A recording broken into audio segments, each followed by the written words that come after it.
This video is sponsored by the Design Mechanism, the makers of Mythras. Mythras is a registered trademark of the Design Mechanism Inc., used with permission. All rights reserved.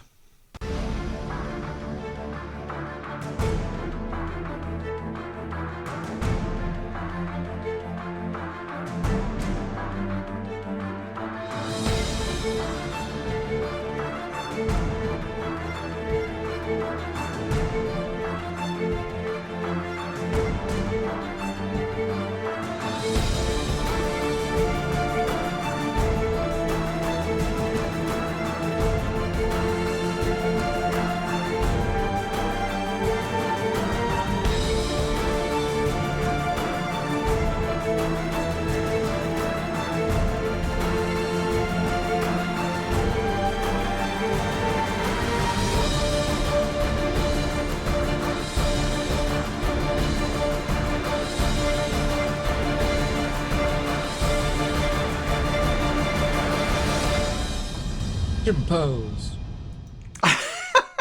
What did you say then? Impose? I said action pose, and no one else did an action pose. No, I actually... Action Kangaroo did. I actually unclipped the microphone and all that came out over the sound was pose. That was it. Hello. Freeze frame. Freeze frame.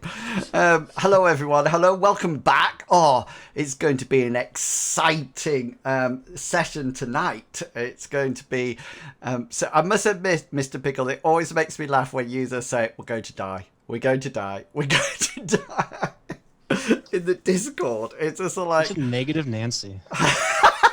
Well, to be fair to Mr. Bartleby, he has almost died many times in this campaign. But he never included has. a couple of weeks ago. But he saved so many of us. Yes. It is weird how the faith-based character is like with little faith. I don't. Yeah. He has come very close. Oh, we're gonna die, we're gonna die, we're gonna die. Gabriel's hair's breadth away many times. I did like what you put, Mr. Pickles, when you said, you know, if you do die, you claimed it. You actually said it, but I forget the other part. But He's playing both sides. Yeah, he's definitely playing both sides, and it's absolutely fantastic. Hand up if you got Monday off. Look at that. And I was just informed today that Monday is going to be a hell of a day, and I was like, that's fine. We have a winter festival at work every year, which when they lay on food for us and entertainment and etc. But because we can't do it this year, they've actually said that they will they'll give us the day instead. Sorry, Mr. Honest Gamer, channel points do not work during role-playing sessions for obvious reasons. But by all means, come back tomorrow while I'm streaming and tell me the word that you want me to avoid. And I will do it on my sessions. Yeah, obviously You avoid saying "and" or "die." You died. I was going to avoid saying Bartleby. Pay for 3 words. Total party kill. If you can't explain it, then that can't happen. I don't know whether or not does my. Oh no, it doesn't work. I've got a beep. I've actually got a beep that I go beep every time, but it's not working at the moment. I haven't got it up and running. So, yeah. So anyway, welcome back. We left the party in a very prepared state with a variety of icons on that I just looked at when I came on and thought, what? What are those? So we're going to have a quick recap in a second what everything is happening. But as always, we like to start the session with the opportunity for the players to say who they are and who they will be playing in tonight's finale. This should be the last one of Merchants and Mercenaries. So, Mr. Pickles, start us off. I'm Mr. Pickles, and I have a lot more fun during these sessions when I hype everybody up that we're going to die. It's not a lack of faith. It's because it's more fun when there's danger involved. I play Bartleby Fumus, which is our team's Theus, the healer, helper, historian, person who's trying to lift those who are impoverished out of poverty and help those who need help. I'm known for having done negative damage in this campaign. When was that? I cannot remember when you Fighting did. goblins, wasn't it, in the forest? Was it a swamp thing? Or was it Where something? we went through with the water and the thing in the middle, and he ran over and hit something. Also, in the alleyways when dogs attacked us. Oh, that I was swung out one to ages try and ago. stun 'em. You Yeah. hit them and healed them. It's I just want to clarify, Bartleby Fumus is not the one to be getting engaged in combat. He carries around a wooden club that's more for him to balance himself than anything. But he's our helper, he's our healer, and one of 2 spellcasters in the group. And with that, I will toss the microphone to the other spellcaster in the group. Everyone and Captain Kangaroo / Senior Captain Kangaroo. I play Cyrus alias. He's the other spellcaster in the group. He is a sorcerer of the Order of the Phoenix, copyright pending. J.K. Rowling. Don't mention it. The more you mention it, just say it quickly and nobody will got know. Okay. Sorry, forgot the memo. Unlike Mr. Pickles, I don't mend my enemies. I kill them. I'm more of a fiery personality type with lots of vices and lots of undeserved pride. That's probably it. We'll find out more. See if just like every other session, if he dies or not. I'm going to pass the microphone up to Longshanks EPG. Thank you very much, Senior Captain Kangaroo. Hi guys, I'm Longshanks EPG, and tonight, as always, I play the noble, the almost famous warrior Hengist. He is quite a silent chap, not very charismatic, and so when he does talk, he says in a very blunt, matter-of-fact way, no matter what it is, where if someone's got a wart on their face, he's probably going to point it out to them at some point, or just generally draw attention to it because he's hopeless in social situations.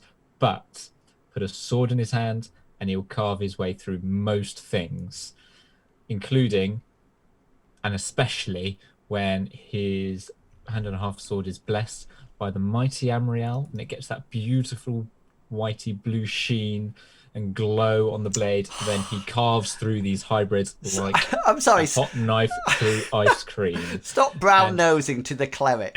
Just move on. And with that, on that note, I'll pass it over to Medivac. Why, thank you, Longshanks, and I will donate 500 gold to Unreal. It's very nice. Hi all, I'm Medivac and I play Hazrikan. He's a nomad for the northern steppes of his continent of Odes. He's proficient with a spear. He's okay with a scimitar.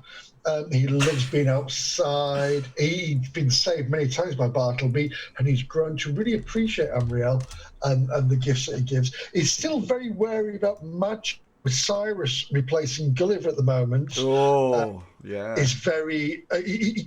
He wasn't used to Gulliver, but he would grow accustomed to him. Now he's been thrown a curveball in a sense, and with Cyrus there, he likes Cyrus because he likes his bearish nature. His "you must die," or he'll just wander off and ignore things. But he's also a bit worried and scared because he doesn't like magic with the way he controls fire. And already he's had to run through a burning wagon to save a young girl with much risk to himself. And, if it wasn't for Cyrus being there to control the fire, I'm sure it would have gone a lot worse after those wolves, those mutants set fire to that wagon. So, at least that was the most important thing there. He's completely at home in the wilderness. In the city, not so much. Doesn't like that. But yes, he's a member of the Brotherhood, which is a secretive group that makes and tries to keep a balance of nature and keeps records going back, I would like to say eons, but hundreds of years about this continent and what's changed here. And they know lots about these areas. But they also collect lots of information about how things are changing, but like I say, they do like to keep a delicate balance because balance maintains the world, really. And with that, I shall pass on to our most inglorious GM. I think the only one that you didn't brown nose is Hengist. And like I said, he's amazing. I would like to stand behind him with his amazing shield of steel, like Batfink. My shield, wings of steel. My wings are like a shield of steel. I just imagine Bartleby sort of going, everybody likes me today. Because I have limited heals. Everybody knows that, so you do know that Bartleby's How out many of devotion points do pool, I don't you? He's got no magic pool left. You might want to. Okay, then. Before we go any further, let's clarify what icons are which icons on these tokens, because I'm a bit baffled. So we're quite happy with the curly whirly one. That is calm. Yeah, is that correct? Correct. Right. So blade sharp has always been the edge swords with the sort of like that Hengist has got on and Cyrus has got on at the I moment. put my blade sharp as that lovely sword with a blue edge. I thought that was lovely because it's like a blue Amriel sword. I did, but I got vetoed last time. Yeah, you've got to have. Could you put it the one that we normally have, please? Because otherwise, I just sit there saying, now, Cyrus, Bartleby's taken a decision over your damage resist and chosen the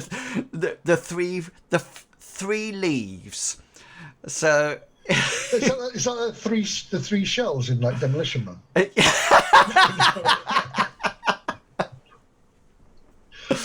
I remember that. Yeah. Spellcasting isn't that shit yet. So, who has? If you have damage resistance on, could you put on the Cyrus's 3 leaves? Is it 3 leaves? I don't even know how to put on my 3 leaves. If you click on your token and go to the little circle. Can I have that all the way down to the bottom, and it should be down there. That circle, okay. Okay, so Zach has protection on. It has shield. Has Aegis shield? Is it? Correct. Aegis shield. Okay then. Okay. What have you? What else? I get 3 leaves. Okay. What's a shield thing that I've got? Is that because I've been given protection? Must be. I believe we all got the damage resistance from Cyrus. So I need to put my 3 leaves of. You need to take the shield off and put 3 leaves, unless you've got Aegis shield as well. I'll take off that because I've not got Aegis and I've got bum wiping. Yeah, if you put the bum. No!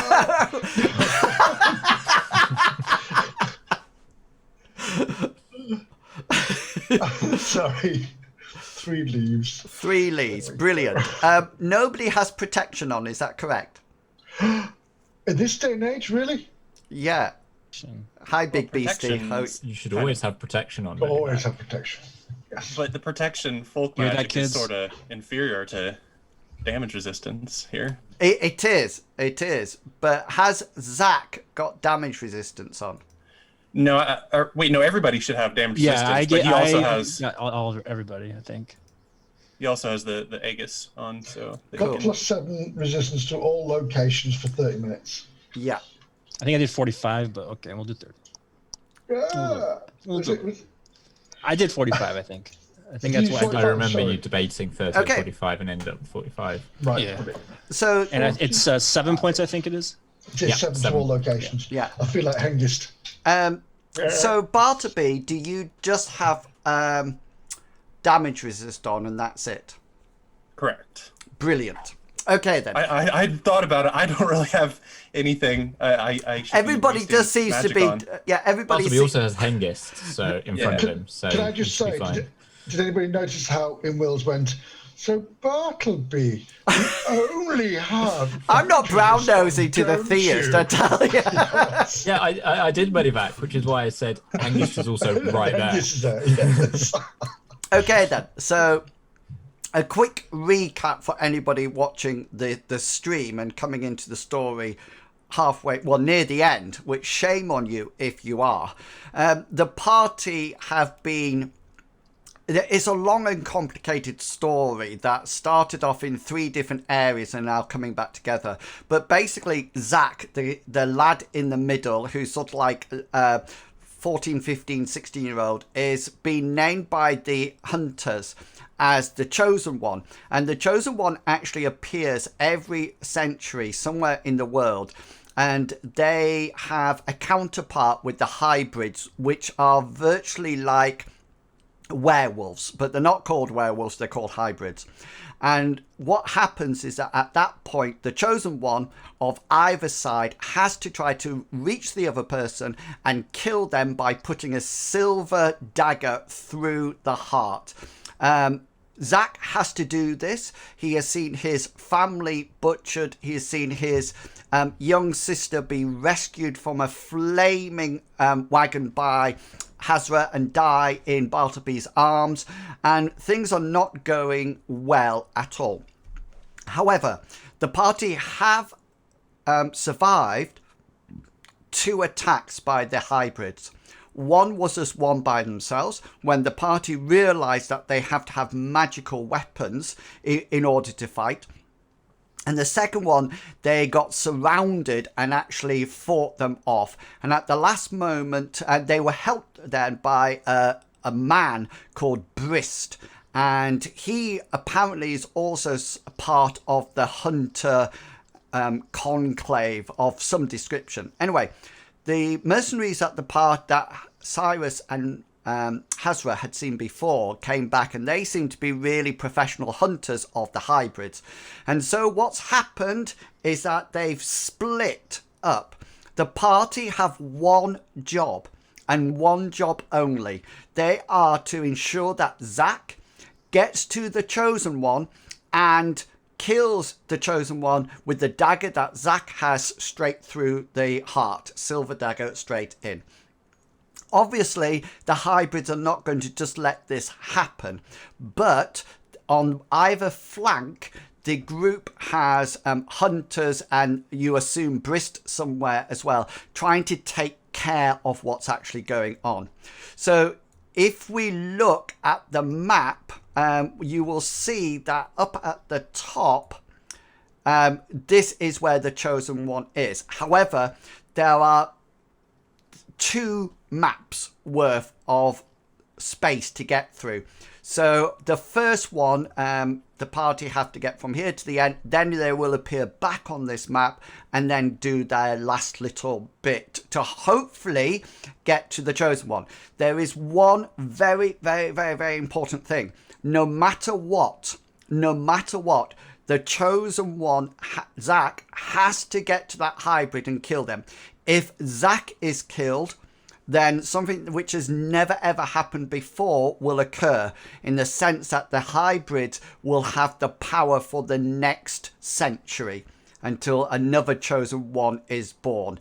What that could entail is purely in my imagination at the moment, because I have total faith in this party. Clear. Okay. we need Eddie Murphy to help with this. Yeah, the golden child. Yes. Okay then, so the party have prepared themselves. Hengist and Cyrus and Hazra all have blade sharp on their weapons, which means that they're magical, which means they can hit the hybrids, plus they will do 1 damage level higher right through it. Cyrus has come up trumps and has cast damage resistance on everyone. This gives them the equivalent of 7 points of armor in all locations. Bartleby has also put calm on Zach to hopefully keep him nicely relaxed, and so he doesn't run off. And Zach is also being shielded by Amriel's Aegis, the huge colossal, no, it's not quite colossal yet, big shield that acts as some kind of passive blocking for Zach. So the party have set themselves up in this triangular formation with Hengist at the front, Cyrus on one flank, and Bartleby very bravely on the other flank, and Hazra in the rear. Get ready to run. Yeah, you go on ahead. I will just look for tracks here. For his savior passion. Selfish protection. That's the one. Yeah. It's actually Riding at the back. selfish protection. So, Not selfless. I'd also like to remind you that it's coming in dark. It's not pitch black in the actual forest, but it's not clear. So you don't have your normal line of sight or vision because of the darkness. You don't have to have light on. You can fumble your way through. And if you think, we talked about it last time when Cyrus was saying he might put his fire blade on his glaive, that would alert no matter what. Just to let you know from the point of view from the rules, really and truly anything that's quite ordinary, etc., will not require a harder roll. But for example, if you start to run through the undergrowth, then that will be a lot harder than walking through the undergrowth. Okay, so then for difficulties will be increased. Hopefully, by the time you get to the place, there might be some light that the hybrids are using, or you might have to improvise and actually cast something. Luck points are renewed. Okay, so you've got maximum luck for this session, but you have not slept. So your magic points will be depleted from your spell casting from last week still. There's been no chance to actually regain them. And so we are ready to go forward down the path. Now, Hengist, you're in the lead as far as I can see. And if you scroll up, you will notice that there is not a straight path through this forest. For example, there's a bush right in front of you at the present moment in time. Hengist, what's going to be your path through the forest? So what I would like you to do is just grab the pen and to sort of like plot out whereabouts you're going to go. The rest of you, I just need to know roughly. I don't need to be in a huge amount of detail. You could do it with rectangles if you want, but I didn't mean to do it with rectangles. I thought I had 3 hands. There we go. That's what I'm after. Oh, I don't want it to be green. Yeah, green. Green on green. Green on green. It's Well, like we when can. people write That stands out a mile, doesn't Yeah. it? It's like when people use black ink and a black card and send it through the post. There you go. Okay, so all I need to know from the rest of you is what's going to be your course of action. For example, when we get to this bush, Hengist is going round to the right. Bartleby, what are you going to do? Are you going to go round the left and meet up in the front? Or are we taking the whole diamond to one side? So Hengist will actually end up, say, over here. And the same when we get to this tree. Cyrus, are you coming round the tree sort of like round this when the party goes round the other way, or what? I just need a rough indication of where people are going. Well, Hazra, You should be fine, Hazra, because you will always follow in the line of Hengist. Yeah. Well, what I was going to say was Hazra, being sort of like a native of the wilderness, will be sort of making sure he's watching all sides anyway as we go through. So it's mainly so that's useful, Cyrus. So when we get to the tree up here, the whole diamond formation is sort of like coming round to this side and then going back over to that side. Yeah, that's cool. So is the same going to happen down here? Yeah, Bartleby would join the line, going behind Zach, and then branching out when there's space to branch out. So what will happen is that if I get it wrong any time, then just maneuver people. I think, Bartleby, you've got Zach under control, haven't you? I do. Okay then. So obviously you have decided, even if you can't remember or you didn't last session, you've arranged on a certain call or certain signal from the hunters to start your approach, to start your journey towards the chosen one. Hopefully it's going to be a case that the hybrids will be taken care of, and let's just hope that you have a nice easy passage through. The one thing that I need to remind you about is that Zach must get there no matter what. No matter what, he must get there. Okay, so just for ease, I'm going to ask you just in 1 second. I'm going to ask you to roll your initiatives now. So I've got them all in the order ready to go. And then, so don't forget to click on your token before you roll the initiative. And then we've got roughly the order, so you know as well as players who's going to go first, second, etc. Oh, that's right. That's right. Getting my minimum. Well, that's good actually, Bartleby, because that means you can heal. Everything else happens, then you come in with a heal, don't you? Yep. That's why you purposefully went last. Okay, then. I can make it work. Okay, then. I'm just getting rid of the orange because I know where people are going now, and that's absolutely fine. I think I've memorized that route as well, so that's all right. Okay, then. So there is a designated signal from the hunters, maybe a hoot of an owl or a loud cry, and you start to set off into the woods. And to start off with, you're not too sure where the hybrids are or what's actually happening, so you're probably not rushing ahead. You're probably taking it quite slow, quite easy. Hopefully you might even get there without even disturbing the hybrids at all, and therefore you might actually get a surprise on them. So what I would like you all to do to start off with is just all roll for me a stealth roll. Here Oh, goes good. nothing. Right. Cyrus is cool as a cat. What? Where's Peter today? He's locked in my room. Yeah, just leave him there. Yes.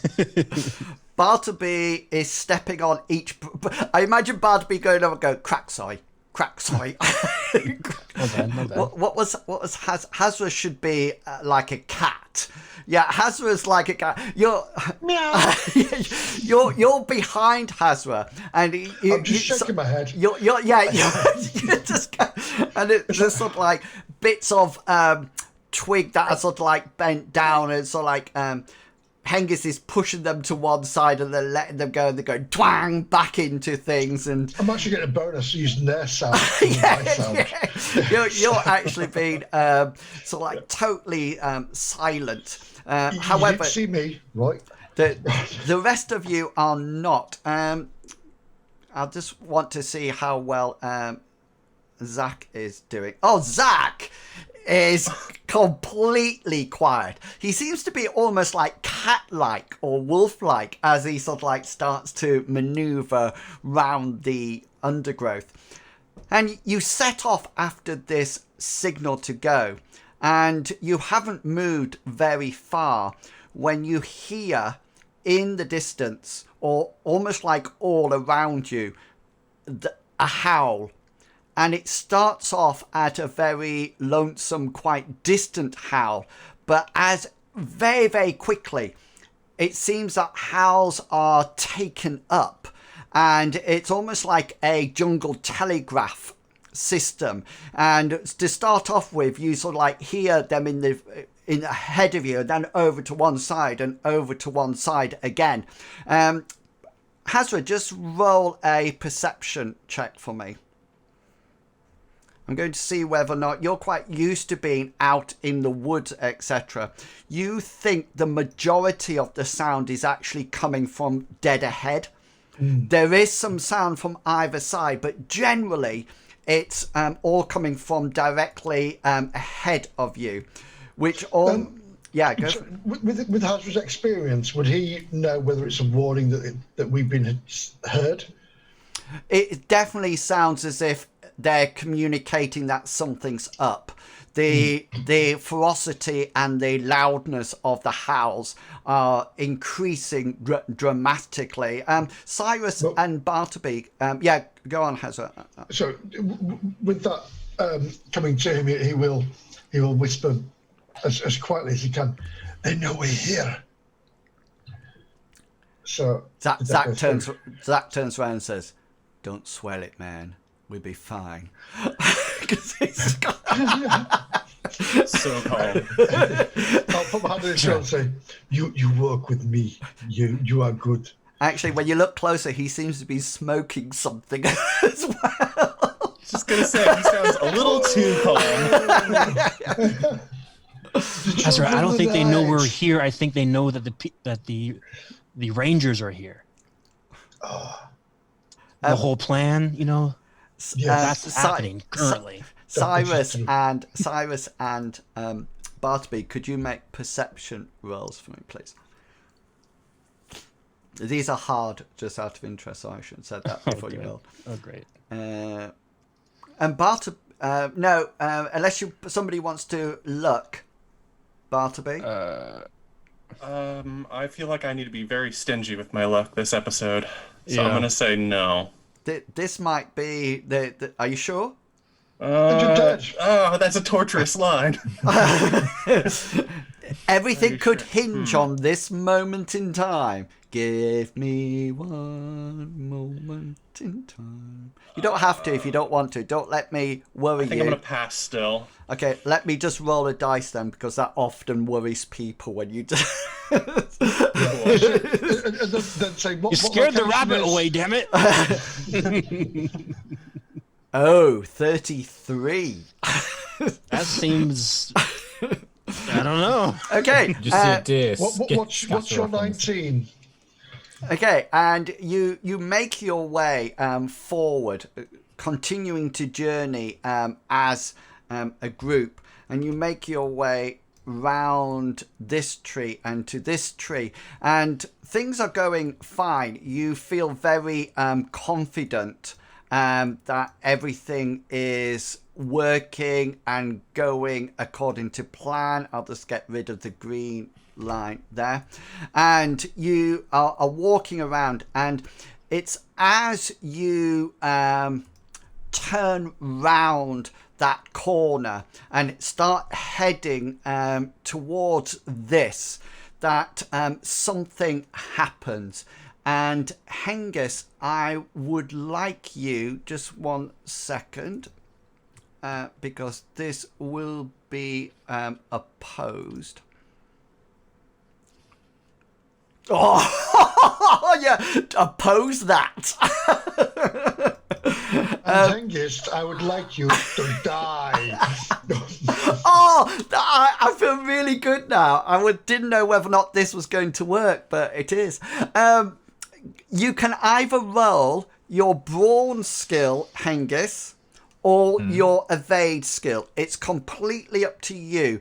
It is opposed by my roll, so you're actually looking to get better at it. So you'll need a critical to get it, and then your critical will have to be higher than my critical, to actually work. I'm going to use brawn. Yeah, go for it. Oh, this would be... Oh. Oh, that's a bit of a letdown, that. Do you want to look it? No. Okay, then. So... Hengist is focusing on the way ahead. So if this thing's come from above or the sides, he hasn't seen it. Yeah, and it does come from ahead, but more importantly, it comes from above. And using its leap ability, it launches itself down onto you. Now, your role is to actually, if you manage to resist the leap, then you're fine. And we both are in combat. However, if you fail to resist the leap, then you are on the floor, you are prone, but more importantly, this beast is astride you. Okay, so it's used this leaping attack. Now, normally if you leap into attack, and anybody can do a leaping attack, obviously you can leap off a horse or off a building onto somebody and you land astride them. However, monsters who have leaping attacks can also put a damage at the end of it. Okay, this attack cannot be parried or anything like that, but your resist will affect it still, no matter what. So this is his attack. He sort of like flies down, and people around you actually see this happening. You see all of a sudden that a wolf comes flying out. Zach takes a step backwards and sort of like steps back as this wolf has Hengist from the side and takes him down. And as he takes him down, he pins him to the ground and he raises his head and he bites down on a leg. It's a bit lopsided, but he sort of like probably grabs it with his claw and tears into your leg as he lands on you. And he does, this will be his claw attack coming off on you. He does 8 points of damage to your, that seems to be, oh yes, that's right, yeah. So he actually got his claw is 1d4 plus 2, but he has a damage modifier of 1d6. Okay, so that which he gets, so that'll be 8 points. So 7 points of it will be resisted by the protection, but 1 point will actually go through it. Okay, so the damage resist is instead of armor then. Yes, that's. Okay, I think that's what it was said last week, wasn't it? It's the same thing with my shield miracle as well. It doesn't stack, it just replaces. That's fine. Yeah. So it goes through and you feel for the first time for ages, Hengist, the feeling of pain in your left leg, is that? It's my right leg. Right leg. And as the talons, the claws of the beast sort of like dig into you. Right. Okay then. And at that point, we are going to go into combat round at this point. Hengist, just to let you know, in order to get up from this, you need to use the special called Arise. Okay? And that's a defensive special. Okay, and that's what you need to do. So you're now pinned down, helpless with the beast on top of you. And we go straight into combat rounds now. So combat round 1, action. First turn, Cyrus, you see this happen. This beast sort of like takes Hengist down from the side. 1 minute Hengist is there. Next minute he's on the floor. Beast on top of him. What would you like to do? Gonna slash that mother to smithereens. Okay, so you move with my glaive. Yeah, move up to him. Right there. Gonna go for the attack. Let's see what happens here.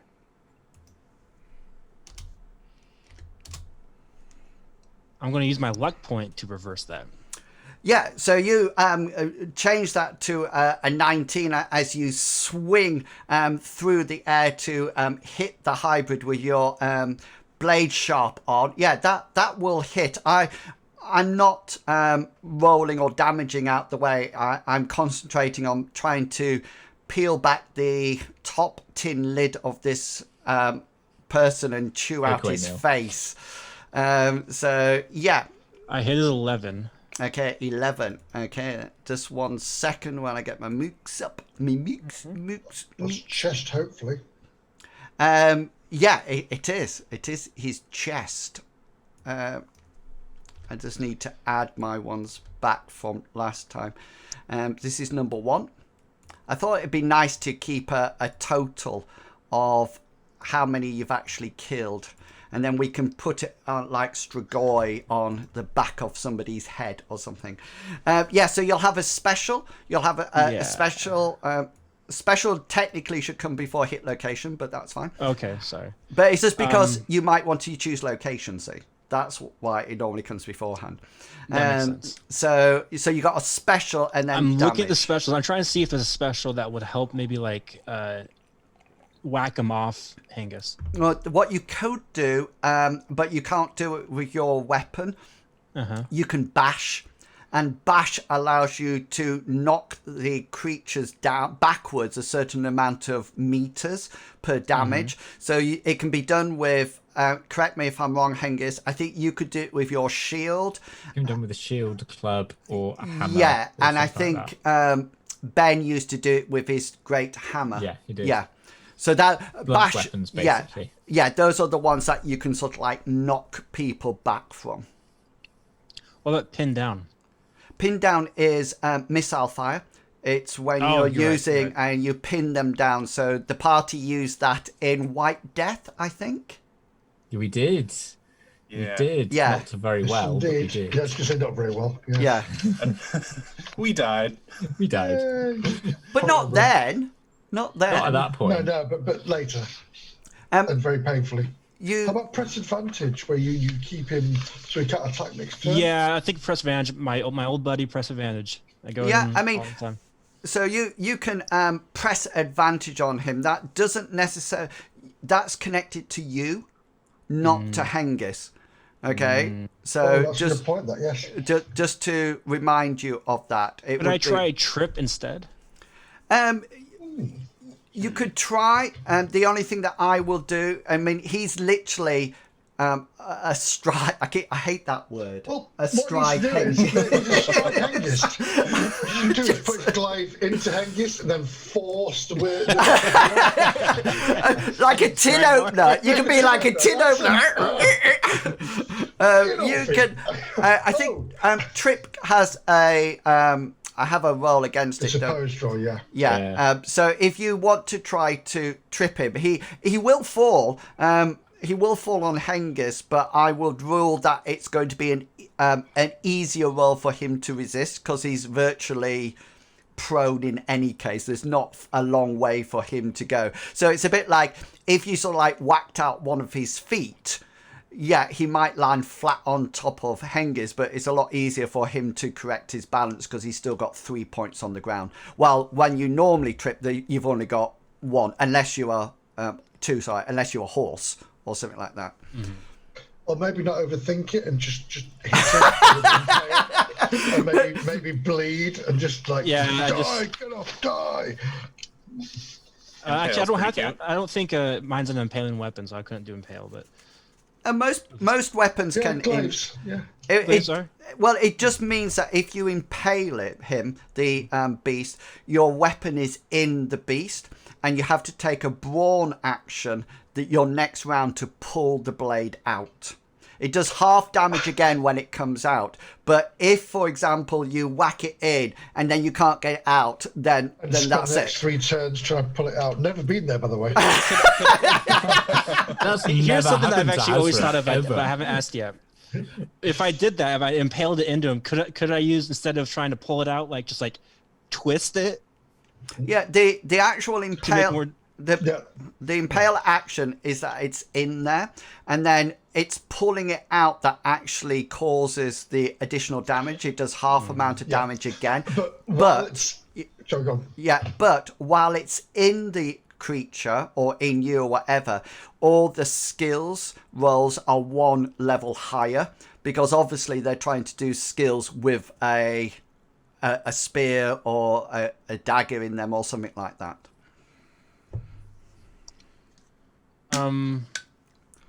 Is there one that's just like full damage? There is Max but damage. Max damage, but it's a critical. But it's a Critical, crit. Yeah. All right. I'm just gonna go for. I was going to say, don't worry, it'll soon be Oh, morning. that's kind of, The sun rises. And all the Finally hybrids got turn it. to little I'm going for puppies. bleed. I'm going for bleed. Go for bleed. Brilliant. Yeah. So that means at the end of this round, I make an endurance check, and then if not, then I start losing blood, and then that increases my fatigue. So I am just going to, so I remember, put my infamous bleed sign on my beast, so I remember. So do some damage for me onto his chest. Is that up? Oh yes, that's up. Do you have a damage bonus? A damage modifier? No No. damage modifier on this one. No. Okay, that's right. Yeah. Okay then. So that's number one. Okay. Yeah, so you sort of like slash it across, probably its back is probably the best way to think of it. And you sort of like slice it across, and you notice that you penetrate through the armor and its natural hide and leave a gash, a gaping wound there, that you can see that the blood has started to come to the surface and pool ready to leak out. Hazra, you're up. Nice. Tight. Like a dagger. Hazra seen this sort of thing before with animals. He's going to literally.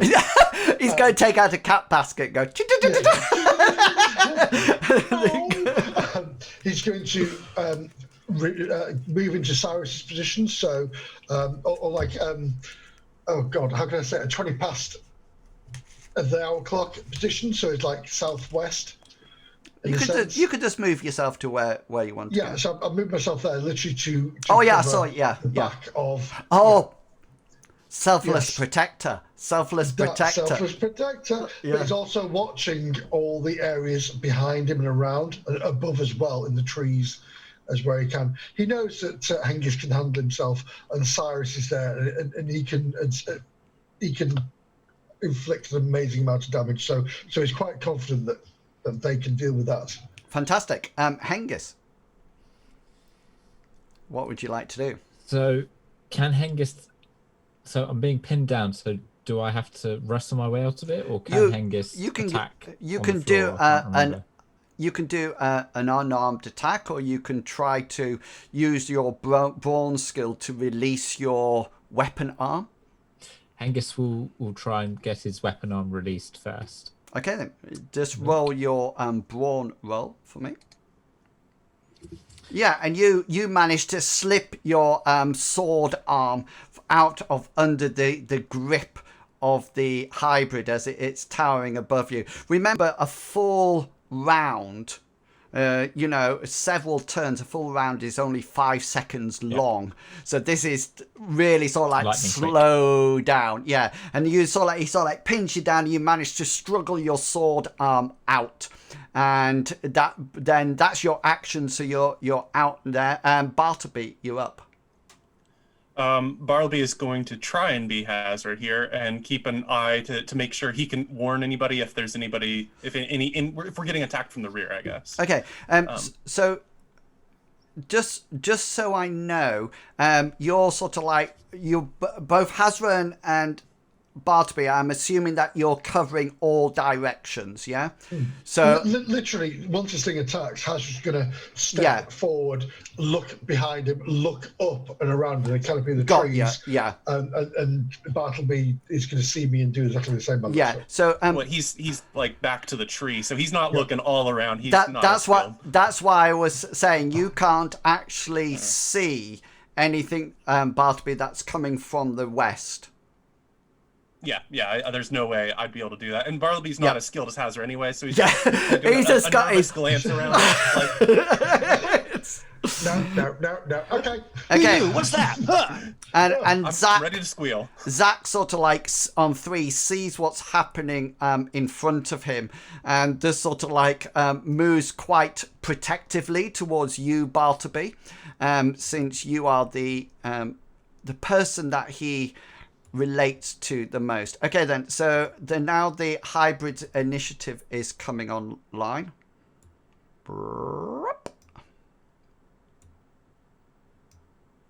There we go. Okay then, so this is going down to turn 2. Okay, so let me just I'm going to roll his endurance roll because it's opposed by it has to match the attack roll, and I'm really worried that eventually Cyrus Battle Dancer is going to be so far up that I'm going to miss it. So I think yours was 19, wasn't it, that you got to, because you looked it, is that right? Correct. Yeah. 19. Okay. So his endurance roll, I'm not going to use my luck on this one. So he will gain a level of fatigue at the end of each round until he actually collapses. So you've actually severed an artery somewhere. So it's, rather than pooling blood, it's physically pumping it out now. And In Tarantino film, correct? I haven't watched any of them. So Oh, okay. Well, Probably yes. okay. do they have a lot of blood in it? Yes. Oh, I don't watch. I don't watch films like that. I'm far too Like comedic levels. I'm far too fragile for anything like that, I tell you. Okay then, so this beast rears its head and tries to bite down on you, has Hengist, on its roll. It tries to go down, but obviously you moving your arm or something has deflected it. Would Hengist be able to attempt to parry that? You can, yes. With an arm free, in which case he will do. And then if you actually get a special, so you could use an action for that, which will give you your special, which will allow you to arise if you wish it. Yeah, Hengist nice will do one. that. Nice. So having managed to get his sword arm free, the beast goes to the thing. He just gets a parry, but it doesn't. He goes for the parry, but it kind of sort of like catches the head. The beast sort of like startles back a little bit, and Hengist uses that moment to stand up heroically. Yeah, so that'll use up an action, and you're now upright. And the beast isn't on the floor; he's sort of like crouched. Yeah. Cyrus, you can see that I was just thinking, if you fireblade your glaive and try to bleed, it won't work. Yeah. This is why it's the first time I've ever used it. Because it will cauterize. Yeah. I'm not going to pull at Mr. Pickles. Yeah. So this beast is now up, but it's used up its first action. So he's down to 2 out of his 3, and this is number 1. Oh, I don't need to put that on because I've put it somewhere else this time. Okay then. Cyrus. You're up on 19. This beast is aware of both of you. Just to let you know, mine less so, says Hengist for the win. Obviously, you got some. This is when I should have some fans in the chat. Finally, this is when I should have. Chuggerwugger never liked it at all, but this idea that the audience can impact on the game by. I totally agree. Who do you want to die? Yeah. Advantages and things like that. I remember there was one session that I just kept plowing money to the DM just to make sure they had lots of advantages. Well, I just say I listened to a D&D game where it was like, oh, you pay or gift whatever for this, for a bonus or whatever. Yeah. You just have to make sure you're really popular with the viewers, because if not, you're dying. Donate $5 now, and I will slice off the wolf's. Give me $5 now, and I will kill the party. No, that was a lie. That was a lie. I would never do that. Mine Lesso actually says that he meant that all of you are really cool. Just so you know. Thank you. And OMG, I love steak said, pulling out does damage. I need to remember that. Which, And that's what she said. yeah, exactly. Yeah, so, sorry, yeah, Lifesaver. Cyrus, we're up to Yeah. you. What would you? I'm I don't with my understand. nice- Mindless, what does that mean? But Hengist is the goat. What does that mean? greatest of all time.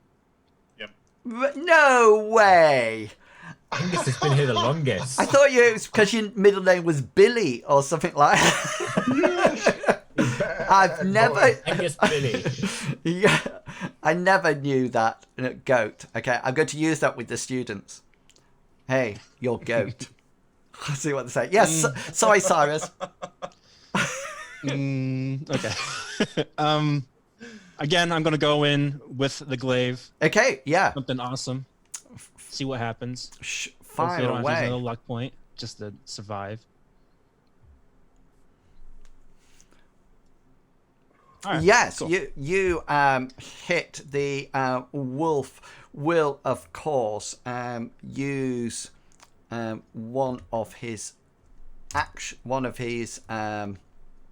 actions to try to parry and this with the flat of his hand, and he does succeed, but your weapon is bigger than my weapon. Medivac, no. Hopefully. I know what you're I thinking. was drinking at the time. Yeah. You still thought it. You still thought it. I could feel it. I tell you. Could you? Yes, that's enough. That is enough. Do you know one of the things that that really makes me laugh is on my channel point. It has Grandma's hole on it. On my channel trailer, and every time I see that, it makes me laugh like anything. How big's your weapon? Hold on. Give me a second. It is. Is it large? Large. And Size his is large. medium. So I'm going to absorb half of the damage. I'm going to have to take half of the damage. So even though I've parried it, I haven't parried it all.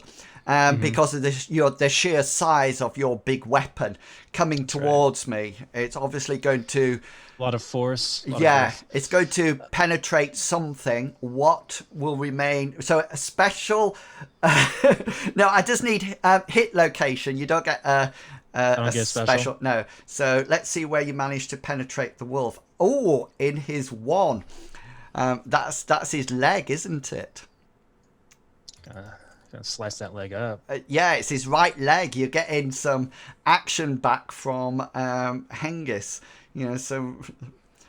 And Right, so I need some let's damage. see. 2d6s, I think it is. 2d6. Oh, that's a better one. That's a miles better one. That goes. Slice. 9.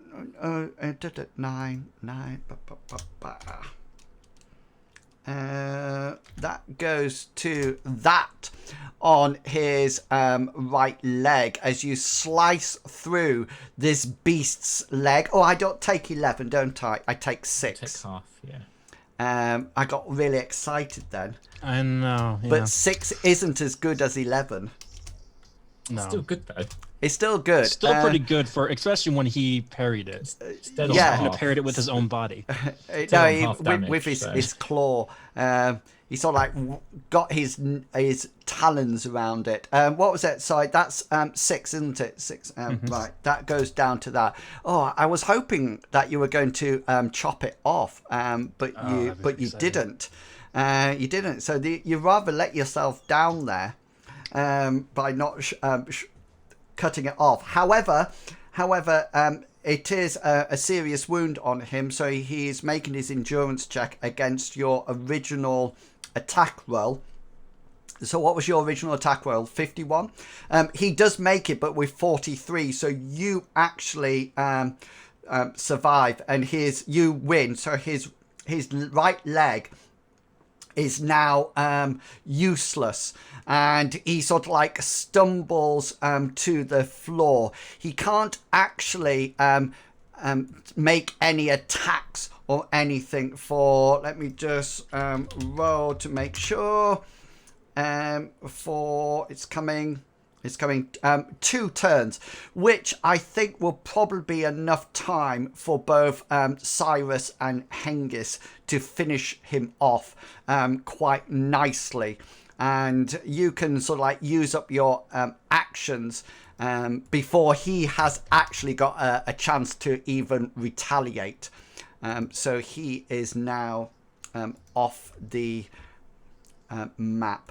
Right. I want to say, like, I ran at him and stabbed him and then, like, jumped on his body.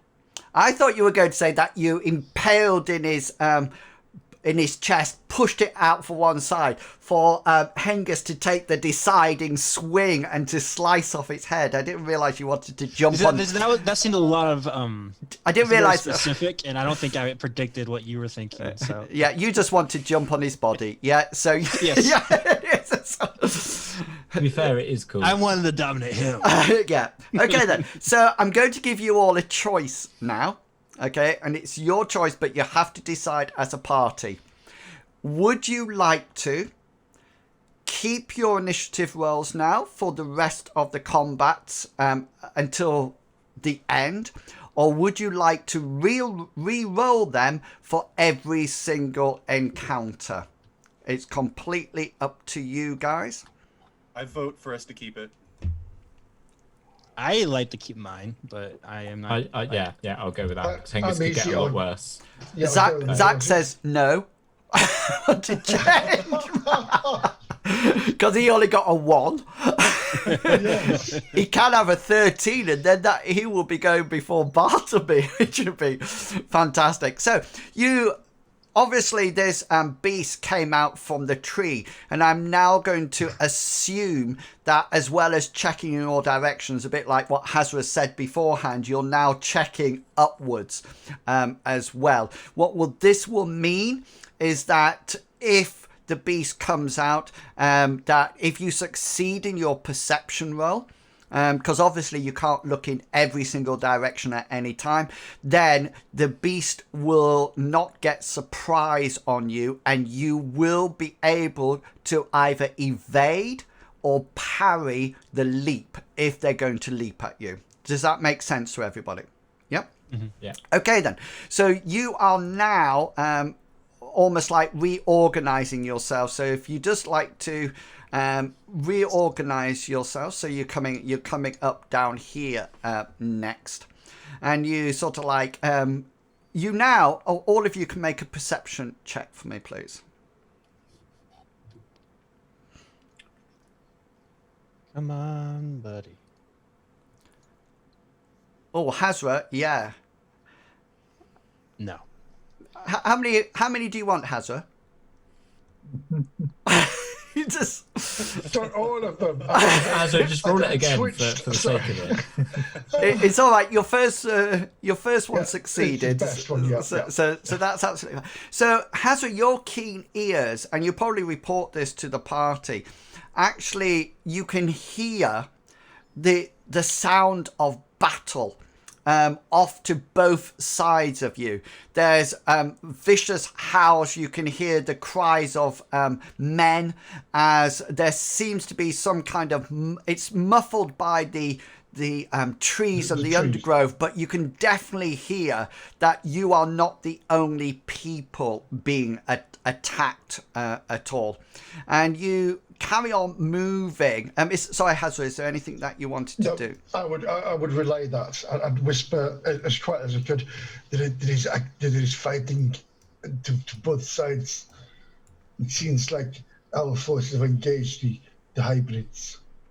That sounds like a film. It does. Oh, indeed, no, yes. we have engaged the Borg. We have engaged the Borg. That's Number it. one. Okay then. We're just getting to the end of the map. I've moved you up to about to cross over. Are you happy where I put you there? Yep, I'm happy. Yep. Mm-hmm. Okay then. So make perception checks to see whether or not you see the incoming attacks. Angus made a perception check. Cyrus made a perception check. I'm good at failing. Hazra, Cyrus I always make a made perception it. check. Bartleby and Hengist. Bartleby is just texting his buddies this entire time. Okay then. What Texting you, Amriel. Cyrus, what's going you see lurking halfway up the corner of this tree on the trunk, almost like hopping from branch to branch, comes round, and you hear it out the corner of your eye, and you turn round as this hybrid who was up this tree, sensing his fallen comrade that you penetrated further back and left bleeding and on the floor, comes round and launches an attack at you. Okay, so he's now, because we're not surprised at all by this, he actually needs to use up an action point to do this attack now. Cyrus, if you wish to, you can either parry it when it comes. I'll roll first. So if he succeeds, he will be leaping onto you and attacking you. So once I succeed, if he fails, he just lands on the floor next to you. However, if I succeed, you can either evade, which means you roll out the way and you will land somewhere prone, or you can parry the blow as he comes towards you. Remember, normally leaping does not allow for attacks, but these wolves can. Okay then, so what would you like to do? Do you want me to roll mine first so you can see? Yeah, go and roll yours first so I figure out what my options are. Yeah, so he gets 51 out of 81. He's going to make contact with you. I'm going to roll, instead of evade, I roll acrobatics. Yeah. Because that means that you won't be prone at the end of it. Mm-hmm. So let's see. Come on, baby. Nice roll. So you roll out of the way. If people evade, I'm just trying to remember whether or not it's like a parry or not. I haven't rolled evade for a while. I think it's just to dive out the way, isn't it? So you can use it as an option instead of parrying. Yeah, and then you actually, they land prone. but you avoid the attack. If he succeeds, yeah. This is on Cyrus's behalf. So he's used athletics to evade. Mm-hmm. Yeah. Yeah, that's I think you're not prone if you use athletics, but you're prone if you use evade. Yeah, I'm just using evade leaves the character prone unless mitigated. But that's all right. Just the character totally. Yeah. Let me just. Oh yes, it's an opposed roll of the attacker's skill against the evade skill of the defender. That's the difference. So it's actually opposed rather than a differential roll, which is what combat normally is. Which means, although you succeed with a 47, my attack roll of a 51 is higher. So I actually win it as I go. Do you wish to change your action now that you know? I'm only saying that, Cyrus, because you weren't aware of that information beforehand. I wasn't. I do if he's jumping at me, does the size of my my weapon come into the situation at all? Doesn't he have to if you do an evade or do something in order to get into my hitbox? Okay, so if you parry, so normally other people when they leap cannot do an attack.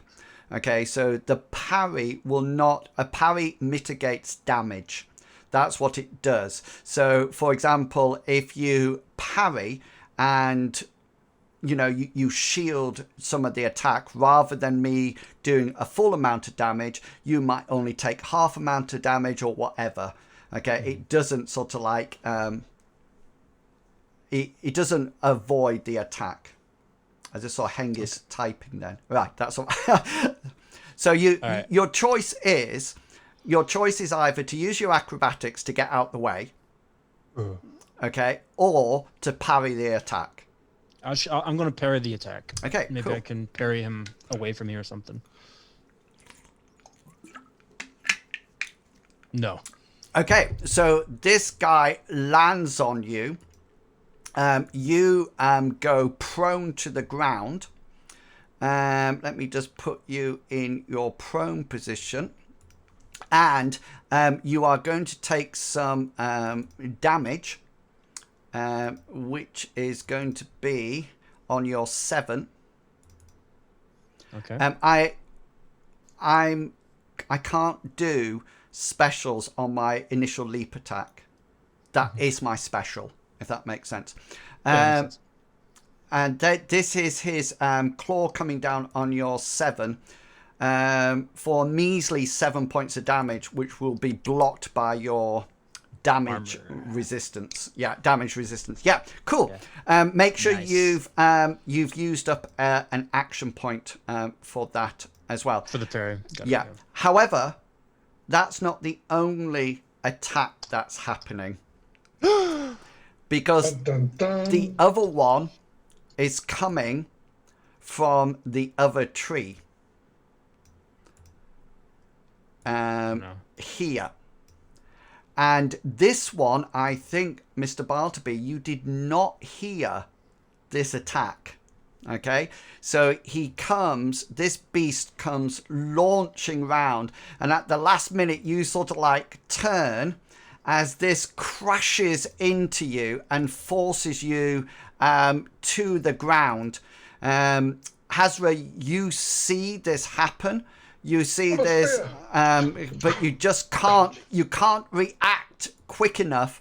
As it sort of like launches itself, you almost like see it and sort of like look at Bartleby, and Bartleby's going, what? You know, as the beast just like crashes down it and knocks him to the ground. And this attack, Mr. Bartleby, comes into your 17. That sounds good. A good place to Left attack. arm. Oh wow! I thought that must have been a chest. This isn't. Oh no, it's Hazra that has the blackened arm. Okay, so this is his claw attack coming in, and he does a massive 6 points of damage that is absorbed by the actual damage resist. You are now prone on the ground with this wolf astride you, and therefore we now go into. You're keeping yours, so I'm going to keep mine. That only seems fair. So my attacks were 21s. My initiative. Yeah, I was like, what?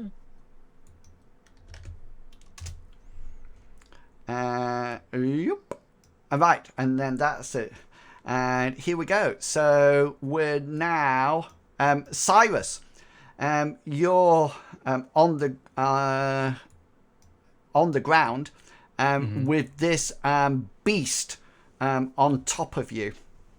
What would you like to do? Now, my other options in this case would be to use brawn to oppose him, correct? You can try to release a hand in order to release your weapon, but remember, I'm now in close quarters. So if you imagine your glaive, I'm not at the pointy end anymore. Yeah. Yeah. So you'll do less damage. I have another idea. I don't know if it'll work. But I was thinking maybe if I can use shove. You want to, yeah. So you shove him away off me or something. So yeah. So remember, there is a certain bunch of characteristics that attributes or criteria that have to be met in order to cast a spell. And whenever there's one of these that is not met, the casting roll increases. So you have to be in clear thought, which is fine. You're not under any narcotics or emotional stress at the moment. The ability to gesture has been gone because you're pinned down. The ability to make appropriate vocal sounds is absolutely fine, and the ability to accurately perceive or sense a potential target is absolutely fine. So you've only got one increased level of difficulty. Okay, so it's sort of like said that if you sort of like you manage to sort of like do the arm action in a certain way to make it happen, obviously if this takes a bite out of you, then the next time it'll be 2 levels of difficulty, because therefore really you're under emotional stress then, i.e. you've just had something nicked out of you. If I do damage. So you can cast a spell, but it will not be standard difficulty. It will be hard difficulty. I'm trying to think if that's worth it for me. But honestly, it's better than me trying to use my brawn right now. My brawn's pathetic. And I also think it's probably more what you might do. Yeah. Typically, I don't see myself. This thing is probably easily twice the size of me, so I don't see myself trying to grapple with it. I would see myself trying to force him away from me. Yeah, and your innate magical abilities, all that training that you've had in the Red Order, sort of like takes over, and you try to cast the spell to shove away. All right, here it goes. Nice. So not only do you manage to do it, you also manage to not use any magic points. You are a well-trained sorcerer of great power. Combat mage. Yeah, I would probably say you're better with your spells than your glaive at the moment. I really do think that. Yeah, okay then. Well, yeah. Yeah, if you flap your wings and hum, that would be fine. I think I have a resist, yeah. Which I'm going... I can Good luck. I could, yeah. So I have to get a critical and then higher than your 3. Don't say it's done that to me before. Yeah. So how I work this, just so you know, if you were shoving something that was far away, I ruled that it has to be an evade. Okay, if you're shoving something very close, in this situation, I'm not trying to evade it. It's my sheer power of my endurance that I try to resist it by. So here comes my endurance, which I fail. And what is it? Enough force to... Not enough force to... okay then, so I think the thing that you want to do is that you want to push it off you, isn't it? That's what you're... Yeah. And so... hopefully with enough just to get away from me and not necessarily be right next to me. Yeah. And, well, you're not going to push it... across the map. I know that. I understand that. It's still going to be in combat range of you, but it's not going to be in close combat, so it's going to be at the end of your glaive. And I imagine this probably, it launches itself at you and takes a swipe, and all in one fluid motion, you sort of like bring up another arm and sort of like push it, and it sort of like shoves off and lands here. You are still prone, remember. That hasn't released your prone. That's Cyrus. Hazra, you are up now. You can see 2 things, Hazra. You can see that Cyrus has... hang on. Are you going to pay attention on watch or to the combat? Well, I'm looking around all the time, and once I hear anything go, he will automatically turn to what he can hear. So what I'm going to say is that whichever you're not paying attention to, which won't be a big thing for you, you're going to have a perception roll. Because if you're paying attention to the combat, there's a lot of combat noise. Other things. Well, to be quite honest, once something hit Mr. Bartleby, the first thing he would do in a tactical point, Bartleby will keep us alive, where he knows that the Cyrus is very capable with his glaive. Yeah. Okay. So he's seen him before. Yeah. So was he seen what Bartleby can do with a club? He's healing the wolf at the moment. This wolf is getting stronger as Bartleby gives it hit points. And you actually see Cyrus shove this hybrid off. Yeah. You know, so what would you like to do? I will literally move, and I will get into combat range of this one here. Yeah. And I would like to thrust my spear. Thrust into away. It. Thrust. Which is going to be that one there, isn't it? Oh, you need to take off 7, by the way. Yeah, I do. Yeah. Let me just, because he's 3 and 3 at the moment. Yeah, so he sort of like, he sees you coming. That's not a difficulty at all. So he's going to try to defend, and you're right, I need to take off 7. Okay, I'm just going to take it off the roll, because where I am, it's difficult to, because I've got everybody on one sheet at the moment. So hang on, so I need to take off 7. No, so he's still done it, hasn't he? So his skill is not actually 81. It's actually 74. So he still manages to parry. How big's your weapon? Is it as big? I'm medium because it's my body that takes into account. Mine's medium. I'm average. Yeah, so you sort of like whoosh, and then he sort of like blocks it, but you're all now in combat together, so he's faced with multiple foes, and that brings us sneak attack. This then brings us to you, Hengist. What would you like to do? I'm going to move my counters and everything down to the bottom of the... It seems more appropriate to have it there. So Hengist is going to delay his action. Okay. And he wants to defend Zach.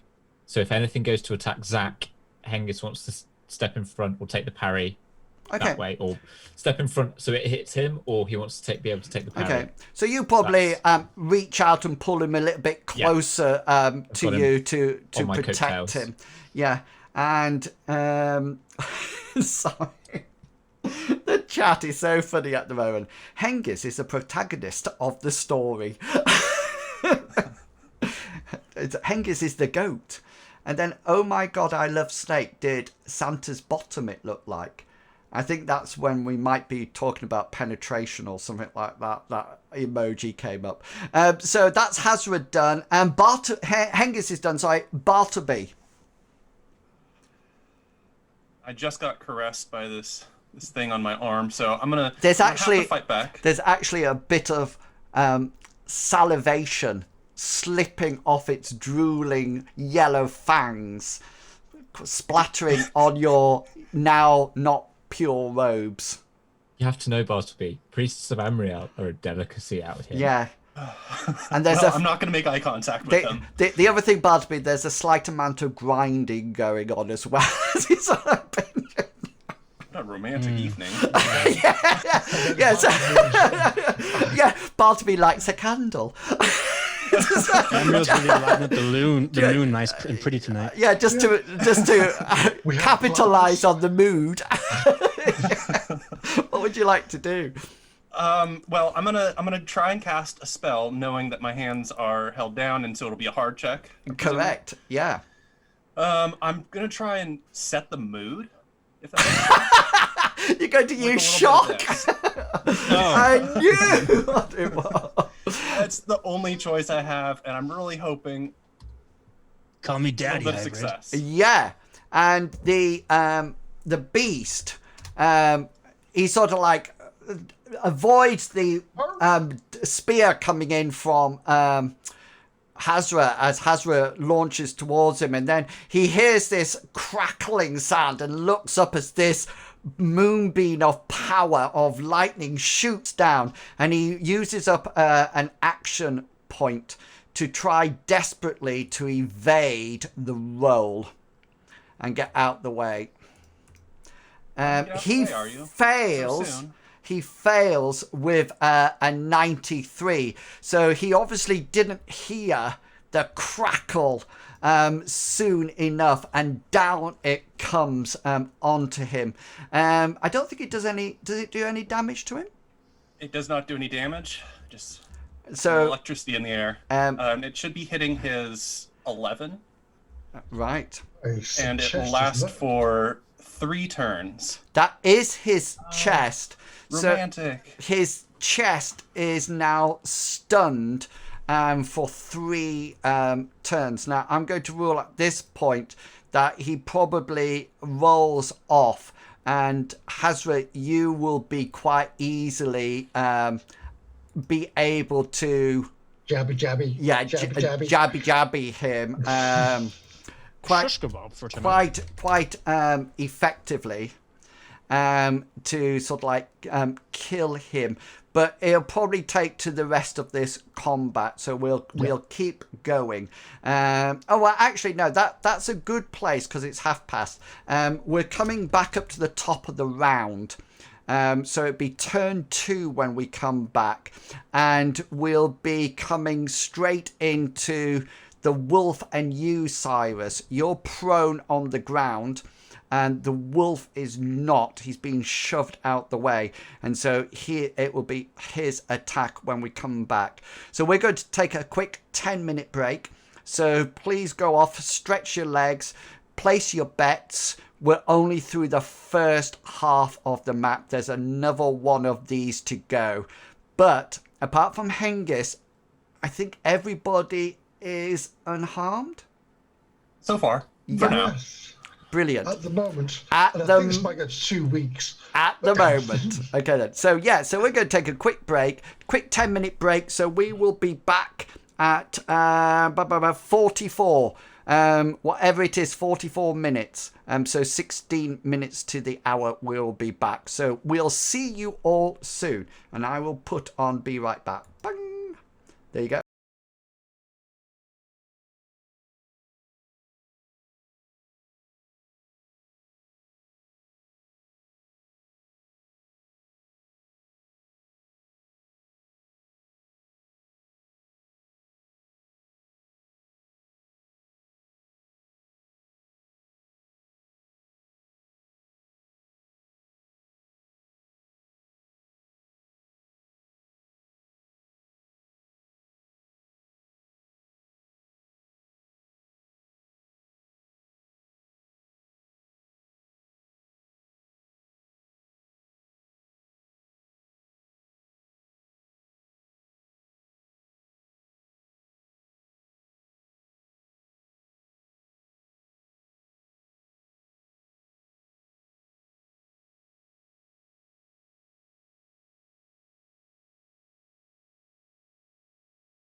successfully roll your pull-out roll, correct?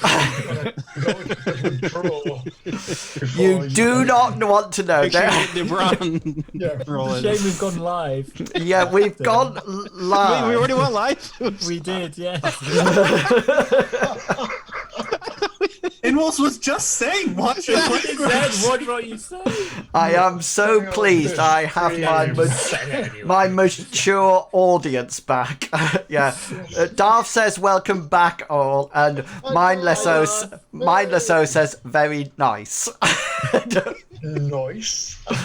Right, and on that note, let's get straight into, without giggling as the phrase, straight into the combat. Cyrus, you are on the floor.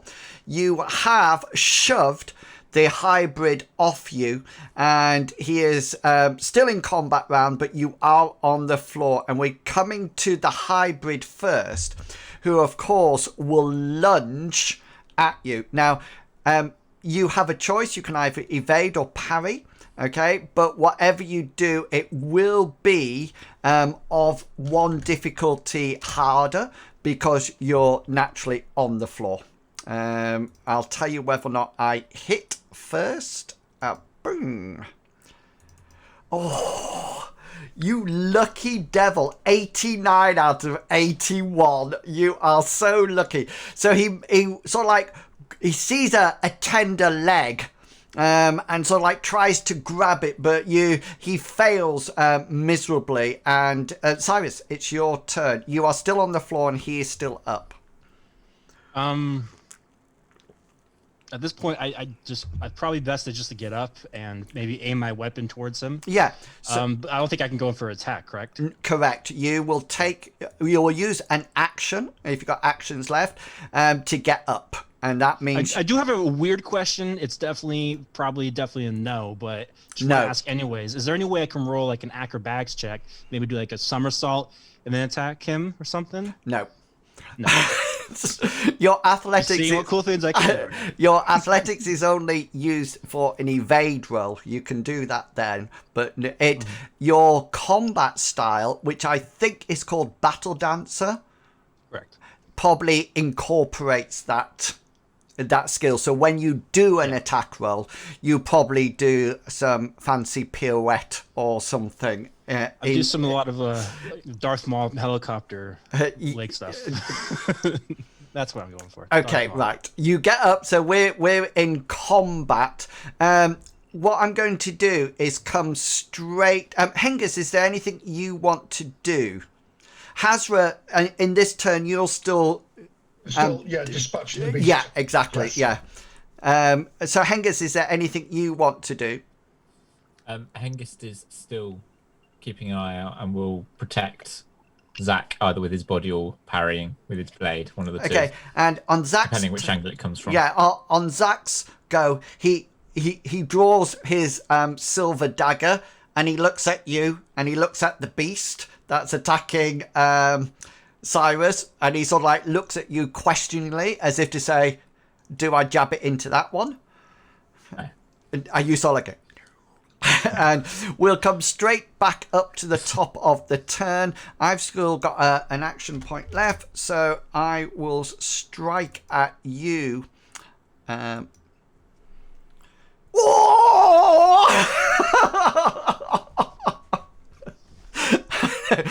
I couldn't see whether or not all of a sudden Bartleby disappeared from view, and I thought he was going no, but then I realised he was just going to take a bite out of his pizza or something. Yeah, I was just eating pizza, not crying. Okay, do you have an action point left? Wait, sorry, was this hitting me? No, Cyrus. Oh, Okay, no, Cyrus, that's what I Cyrus thought. does I got not know. confused. Okay, No. so this thing lashes out its claw again with terrific force right across your 3, which must be a leg. Yeah. And it's sort of like, my right as leg. you sort of like scamper away backwards as you try to get up, it reaches out and whacks its claw around your leg. It does 6 points of damage, which just gets absorbed by the damage resistance. Yeah, so we're now up at the top of the round. Hazra and Bartleby, you will be able to act when we get to your combat, your order of initiative. So Hazra on 18, you will have dispatched that one and be able to see what's going on. You as well, Bartleby. Is Bartleby attacking this with a club or not? I was hoping just for Bartleby to stand up and back away a little bit, Yeah. because his club is not going to do anything, even if it was enchanted with magic. That's all right. I just wanted to know whether or not it might have taken Hazra a little bit longer if you were healing as you hit with you probably sort of like back up to protect Zach there as well. 100%. So we're back up to the top of the round. So Cyrus, this beast now, we're on maximum action points. This beast on 21 is going to take another swipe at you. You can't use this jump attack, but it has hit. So you can either parry or you can evade. Evade is an opposed roll. Parry is a differential roll.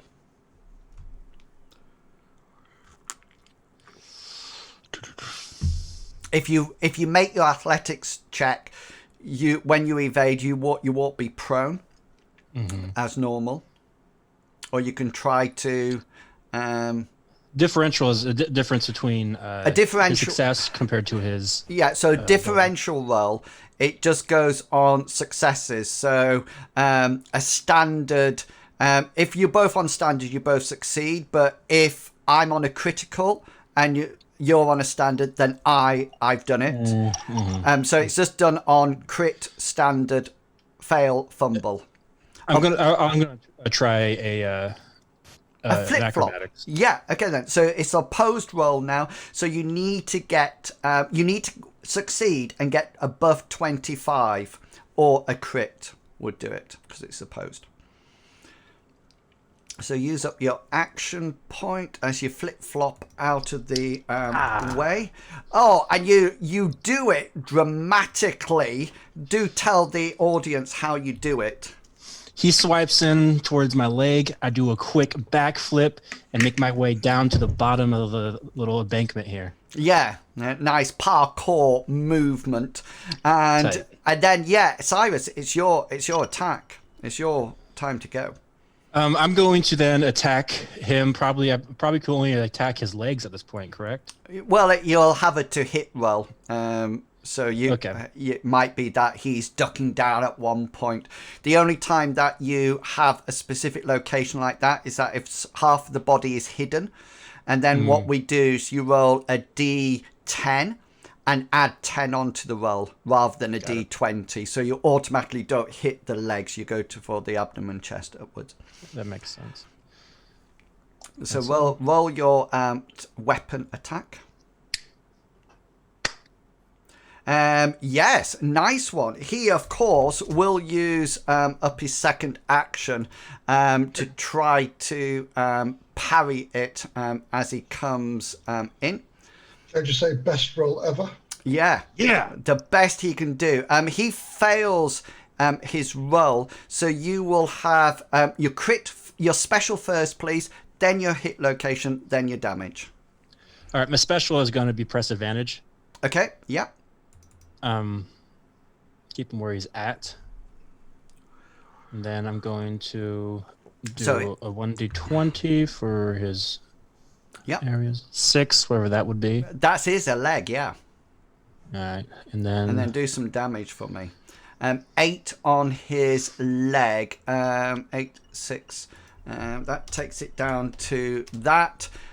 He's going to that means he's got a serious wound in that location now, so this is his endurance check. He actually manages to succeed in his endurance check.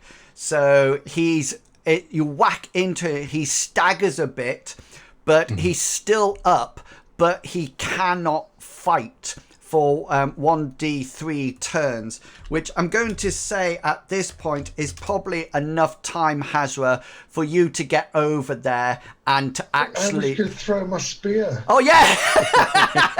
It seriously was. I was Do gonna throw not my hit spear. me. Flip-flop out of this one, mister! Shish kebab. Yeah, so I'm going to rule at this point that... you can then attack him. He can't attack back, and you've got press advantage on him as well, so he can't do anything the next turn, and then he can't do anything for 3 turns after that, which is like a whole combat round. So by that time, you will have succeeded in demolishing him, and you will be moving onto the second half of the map. So can you move yourselves down? And I'm going to give you free reign of where you want to come in on the map. So you don't have to come in at the same point, but Zach will be here. This is where you're coming in. So wherever you want to take up your positions, that's it, Bartleby, right next to that tree. Thank you, Cyrus, right next to that tree. I wonder, if I jump at you, Bartleby, I wonder whether or not you should make a brawn roll to prevent yourself falling backwards and taking Zach down with us. It would never happen. Only if you want to hurt Zach. And also, No. Of course I want to hurt Zach! Think about the campaign possibilities if Zach dies. If everyone's now has to be werewolf. Everyone turns into a werewolf. Where's Hazra? He's hiding in a bush. I'm not. Where is Hazard? He's so I'm in sneaky. attacking position. He's so sneaky. We'll find out. Hazra was so sneaky that he went on a different map tile, and he's now. Hazra very quickly dug a pit and put a little trap door over the top. Okay. Yes. I went. See you later. Several things happen at this point. You notice that it has got darker as you come into this area. The unfortunate thing is that there seems to be very much some kind of low hanging fog or mist. It's a bit like dry ice. It's probably swirling around up to almost like waist level. And you can see it seems to be drifting from further in towards you. Anybody with folk magic skill, roll your folk magic now. Now this is so we can do our thriller dance, correct? Yeah. No, it's just to see who gets...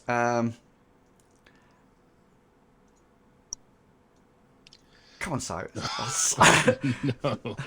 Cyrus goes from being a wonderful mage to a wonderful flip-flop acrobat, back to a mage, then back to an acrobat. It's beautiful. Bartleby, you probably shared this with the party. There's definitely, this is not natural. You definitely feel there's a sense of magic that is actually being used to create this fog or mist. It's definitely not natural at all. The other thing that you notice is that slightly up ahead of you, about here in the fog, you notice what appears to be staggering into shot, i.e. into the area. About here you see it, Hengist. You see something that seems to be running, a hybrid that seems to be running, and there's a sort of like a sound as a crossbow bolt whacks into his back, and he sort of like whirls round as if to take an attack or something, and you hear that sizzle of acid that these silver weapons actually cause, rather than your magic weapons that just sort of like slice through. But there's something quite unusual, Hengist, that you notice about the wolf, the hybrid. His eyes are literally glowing red, and you notice that all the fur is standing on end, and you can even see that he seems or appears to be somewhat bigger, as if he's on steroids. And just to let you know, I am now using my passion, my evil passion, which is bloodthirstiness and cannibalistic. So I will be augmenting all my rolls now with 8 points as I use my my roll. And then he's all like like that and disappears. But Hengist, you definitely see that this is not a good sign at all. Yeah. The other thing that you do notice, you just as you come on the map, you think you see something glowing in the distance, but then it disappears. It was a sound, mindless sound. And so we're moving on. So it's up to you now. Hengist, you're in the lead. Everybody is on high alert. Please remember that your perception rolls will now be at hard. Just to let you know, you quickly, Hengist and Cyrus, just use your strategic rolls, because I like you to sort of like use them. I'll give you a little bit more information if you succeed. That would be cool. I did succeed. Hold on a second. There you are. 25 on a 52 stand. Nice. Yeah, Hengist, you suddenly, Cyrus is still considering about flip-flopping and things, unless he wants to, unless you want to luck it. No, I'm saving my luck. All right, okay then. You notice, Hengist, that you're very much aware now that attacks could come from 2 places, as well as a front-on or rear-on or whatever. They could come from the trees, but these wolves on all fours will be below the level of the mist. Okay, and you probably think that the only way to spot them if they're moving at speed underneath the mist is maybe almost like, you know, when a fish comes under the water and you just see the ripple across the water. Yeah. Okay. Are you passing this on to? So Hengist will say, just as we get to this, like at the edge of, we're in the mist, and just as we get to this edge, Hengist will say in a low voice but loud enough for the party to hear, we seem to have been getting into the heart of the nest. They're much bigger and stronger, but they also move fast underneath the I'm going to mist. take this time to talk to Zach really quick, because I feel like this is probably the pinnacle of this mission. All right, I'm going to turn to Zach and say, all right, I have a plan. I need you to trust me. Do you trust me, Zach? He sort of like looks at you, and he's a bit, I think this might be a good time for me to roll my willpower. Mm-hmm. He sort of like he sort of like nods his head, but you can see that he's extremely pale. He's got big beads of perspiration on his brow. He to be honest with you, Cyrus, he looks like he might puke anywhere, and you know you are very close at the moment. I feel like you're having issues with your task, and I feel like I have a way to get past it. But I need you to trust me, and I need you to follow what I say. Can you do this? Yes, no. Yeah, he nods again, just to let you know, Bartleby, your calming spell, if he had failed his willpower roll there. So if your calming spell had not been on him, he would have been trying to get out. So it's your calming spell that's keeping him here. But yeah, and he sort of like frantically nods his head, and Cyrus, just roll an insight roll for me.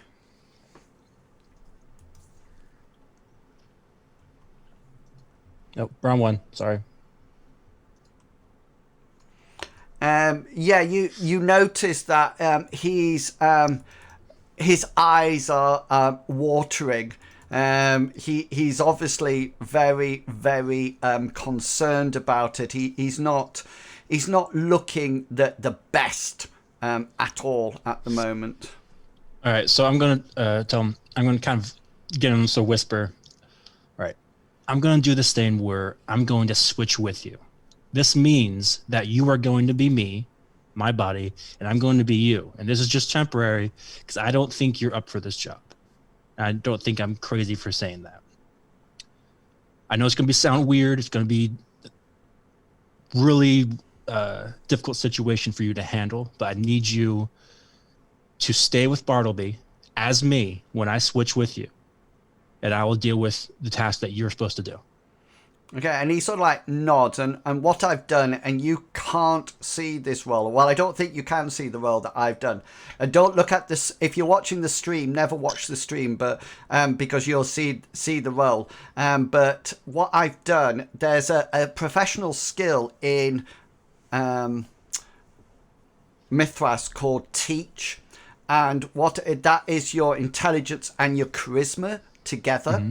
And what I've used is that I've used that as a sort. You don't have that professional skill, but I've used it almost like a leadership skill, but made the difficulty harder. And he's rolled his roll. You don't actually know the result. The people on the stream and myself, I can see it. You can look back on it if you wish. But he sort of like nods, and you're not too sure whether or not he understands or he doesn't understand. But you're just hoping that it's a yes. And any question that you actually ask him at the present moment in time or saying to him, he's just sort of like nodding and keeping tight hold of this dagger. Mm-hmm. That makes sense. Right. All right. So I told everyone to not move for, give it about like 20 seconds. And I'm telling them to protect me. I think Zach has it. I think Zach knows what to do. So I'm going to now cast switch bodies between me and Zach. Okay, then. The purpose is I'm going to try to do a duration of, say, 20, 30 minutes. So that way, which I think is power times it'll be at least power times 3. What do you want to do? Power times. So that would be 2 points of shaping for that. Mm-hmm. Yeah. So anything else? You can probably touch him if you wish. So and one target, so there'll be no shaping points for that. Is there anything else that you wishes to do? No? That should be it. It's just those two. Okay, so this will actually, and this will take about 5 seconds to actually take effect, so like a combat round. So I'm assuming that everybody's staying still while this is going on, and Hazrat, Bartleby, and Hengist are taking up protective positions as it happens, yeah? Yeah, I wanted to whisper to Hengist about, Hengist, my friend, we do not need to go down. Why do not need to go up around the edges of this mist? So if we go around the outside rather than through the mist, through this higher ground. The mist is still there, but as Hazra would, it doesn't look as deep because, yeah. Yeah. All right. And I also look at Bartleby as right before I cast a spell to remind him what I'm doing, because I told Bartleby what this is, because he's the only one that would probably recognize it's my ability to do this, and to protect my body while. Did you hear that, Bartleby? Did you hear that? Protect my body. God damn it. All right. Okay. I mean, Amriel's balls, damn it. Just keep hitting it with the club, you'll heal him. Okay. Yeah. Even though you have made Zach aware of this, I'm still going to give him a resist roll, because this is completely and utterly, he's going to panic as soon he feels the so what's the resist, so you need to use up 2 points of magic, 2 magic points, and then you need to roll your invocation. It's an invocation roll, isn't it? Yeah. Yeah. It's a sorcery spell. I'm gonna roll it. Oh, nice. So you actually, I think you don't get anything for your crit. I think it's you don't use a magic point, isn't it? I think Yeah, that's it's it totally for. I That's thought it. it was half. With I the think sorcery, it's right? half. Yeah. Oh, yeah. Let Well, me that's still one I want to spend. I guess. let me just check. Yeah, only half of magic points. Yeah, it's folk magic that you don't use any at all. So what's my resist roll? Sorry. Let me. I'm in your character sheet at the moment, so don't be worried if you suddenly see. So why All right, why is that? I posted it. Why is that not? Why is that not demonstrating the?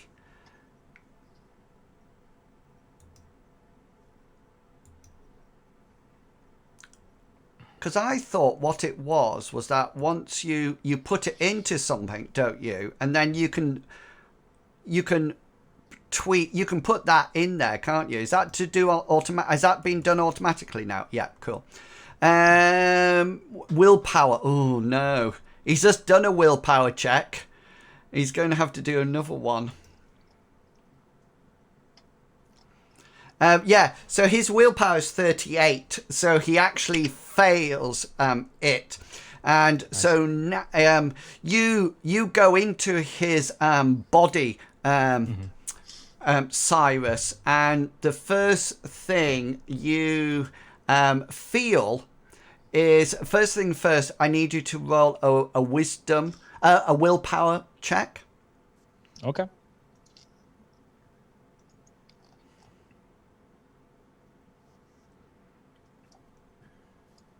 Yeah, and you go into Zach's body and you feel incredibly calm, and because Zach's body has the calm spell on it, you also see off to one side this almost like shield, this glowing shield that is drifting in and out. Sometimes it's there and shimmers, and then it goes and it goes a bit. And Hazra, you see Cyrus change quite dramatically. All of a sudden, he seems a lot more flitty. He's dashing around. He's looking around the place, and he seems to be looking at his hands, and he sort of like sees this glaive in it, and it goes like this, and the glaive sort of like tumbles to the ground. Yeah, does anybody want to do anything apart from Zach? Hatcher will, seeing what Cyrus is doing, he'll reach out with his hand and say, "Cyrus, my friend, what are you doing? Pick up your weapon, you crazy fool." Yeah. When he says that, I as Zach kneel down and pick up my weapon. Yeah, you won't be able to carry this weapon. I won't be. Due to the encumbrance factor. Okay. Zach You is... need to use the knife anyways. Yeah. Yeah, that's fine. And you sort of like... So you go down to pick it up and then think, drat, I've got to use this knife, and it's massive. And you notice that Cyrus is sort of like backing up against the tree. He's looking down, he looks in his pants and thinks, where does that come from? And he's sort of like looking around, and Hengist, everybody else, you sort of like see him, and he looks like he's almost like panicking about What the heck? about something. Hengist, can you make for me please a perception check? Your favourite roll ever. 2 in a night. Oh! Yeah, and Hengist World is is go. going to end. you sort of like see him there, and you think, what on earth? And then just in your peripheral vision, out of the one side, you see that movement in the fog, in the mist, and you see it just in time to turn around, and this hybrid has just launched itself out of the fog to you. So we will have you will have actions as normal. Captain Kangaroo, can I please remind you that your initiative, what's your initiative bonus changed by? What's your initiative bonus, for Cyrus? For Cyrus, initiative bonus is 10. 10. And do you remember what you rolled on the dice? So if it was initiative bonus 10, I rolled probably a 9, my assumption is. Okay then. So you, Zach, now has 9. So he rolled. Inwills think. Hang on. You rolled. Your initiative bonus is a 10. You rolled a 9. So yours is now. Zach's body has initiative of 2, and he rolled a 1. So you are now. I think the easiest way to do this will be that you are now Zach for initiative, because that is body, and you retain the body, don't you? Not the actual thing. So you just play as if you're Zach, but with Cyrus's sheet for anything that does your spells, etc. Okay, pretty much what I mean. Yeah. So the Cyrus on the sheet now is Zach in charge of Cyrus. So we start off, and this happens before we go into combat rounds. Hengist, so we'll have this and then we'll go into combat rounds. So you have an option what you wish to do. You can either evade or parry. It's completely up to you. Once I will see whether or not this leap happens again. Just to let you know, I've now got on my weapon skill, I think it was it +7? It was +8. But thank you.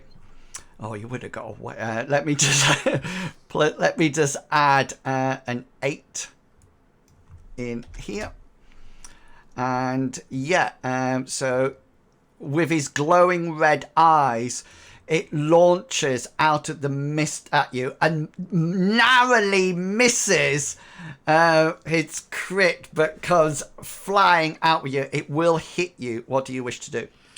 So Hengist wants to step in and take a parry. Brilliant. Can Hengist use his famed warrior passion at this point? No, fine. No one's seeing you at the moment. That's fine. Watching. I need to pay the bards to come along. The thing is, everybody knows. It's not exactly famed at the moment. So go for it. Well, roll your will weapon. Go in and take a parry. Yeah, and you parry your is your sword at like a medium like mine? Because I'm using my sword two-handed, it's a large. Okay then. So you will parry. You won't take any damage from it as it comes in, and it sort of like whacks into you. You don't have to block or any of the way, but you absorb all the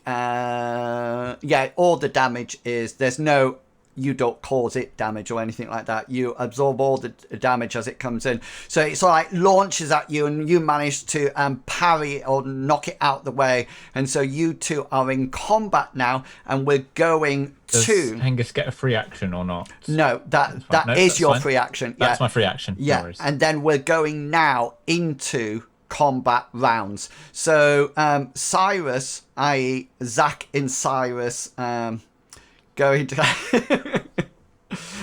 can you just see, you can just see Hengist trying to explain to this hybrid that he is a famed warrior. Excuse me. Do you know who I am? Do I am you know Hengist. who I am? I need to pay my bards. I have many pies named after me. So Cyrus has dropped his glaive, and you notice that he's sort of like he's backed away into the tree, and he's sort of like looking around, looking at himself, and you notice at that point that he sees himself, and he looks up, and he's been looking at himself, then he looks up and he sees himself, and it's almost like that matter antimatter moment when two things that he sort of like sees himself, and that's his action on 19. Hazra, you're on 18. Again, Azra's seen this thing. Slap him! He knows Hengist can handle this because he's seen him just dispatch another one before, and Cyrus has dropped his glaive.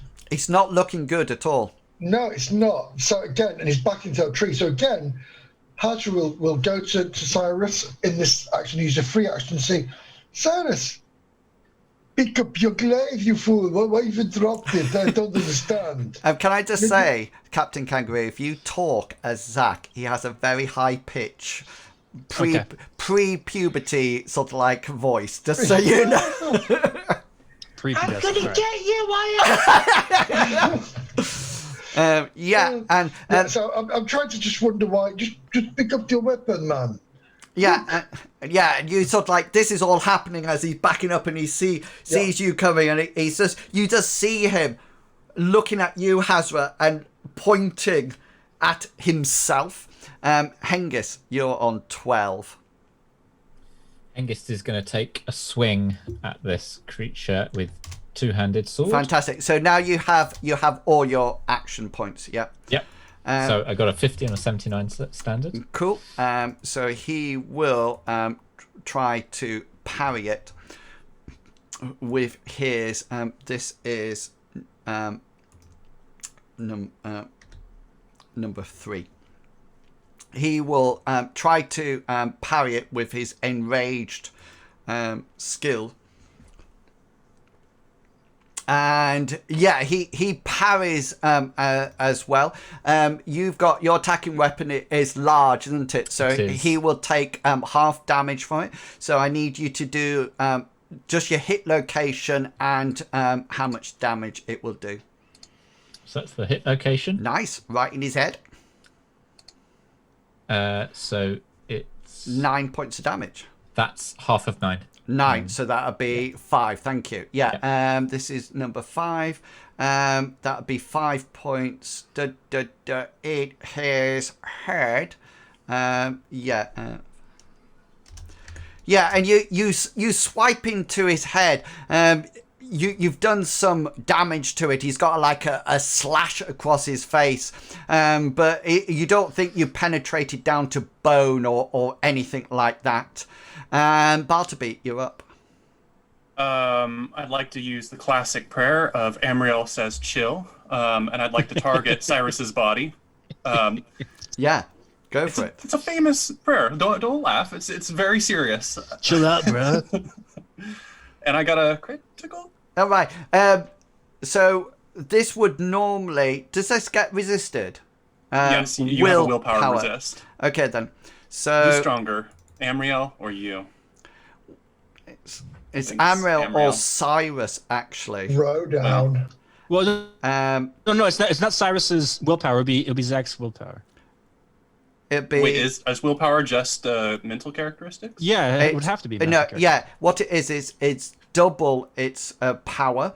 So what I've got to do is look at double Zach's power.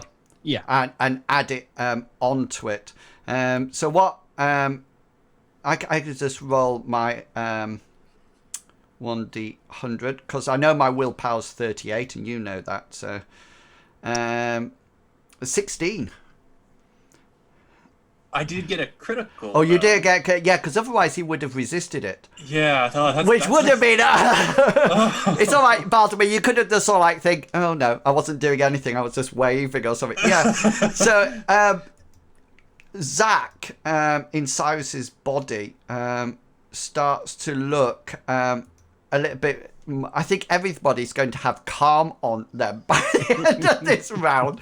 We're all on Ambien this entire combat. Yeah, so Zach on 3 is going to just sort of like that's you, Cyrus. Oh, okay. Because you're now Zach. All right, I'm going to maybe summon the fires of hell, so that way I can rack this mother in front of Hengist. So it'll probably take me I think 2 turns altogether to get that going. So you'll have one target, which will be fine. You'll have to do it on range, so that's increasing it by. So that's 1 turn to cast it. Another turn for your range. Are you going to increase the magnitude at all?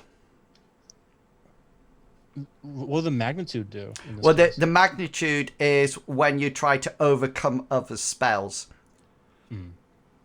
Oh.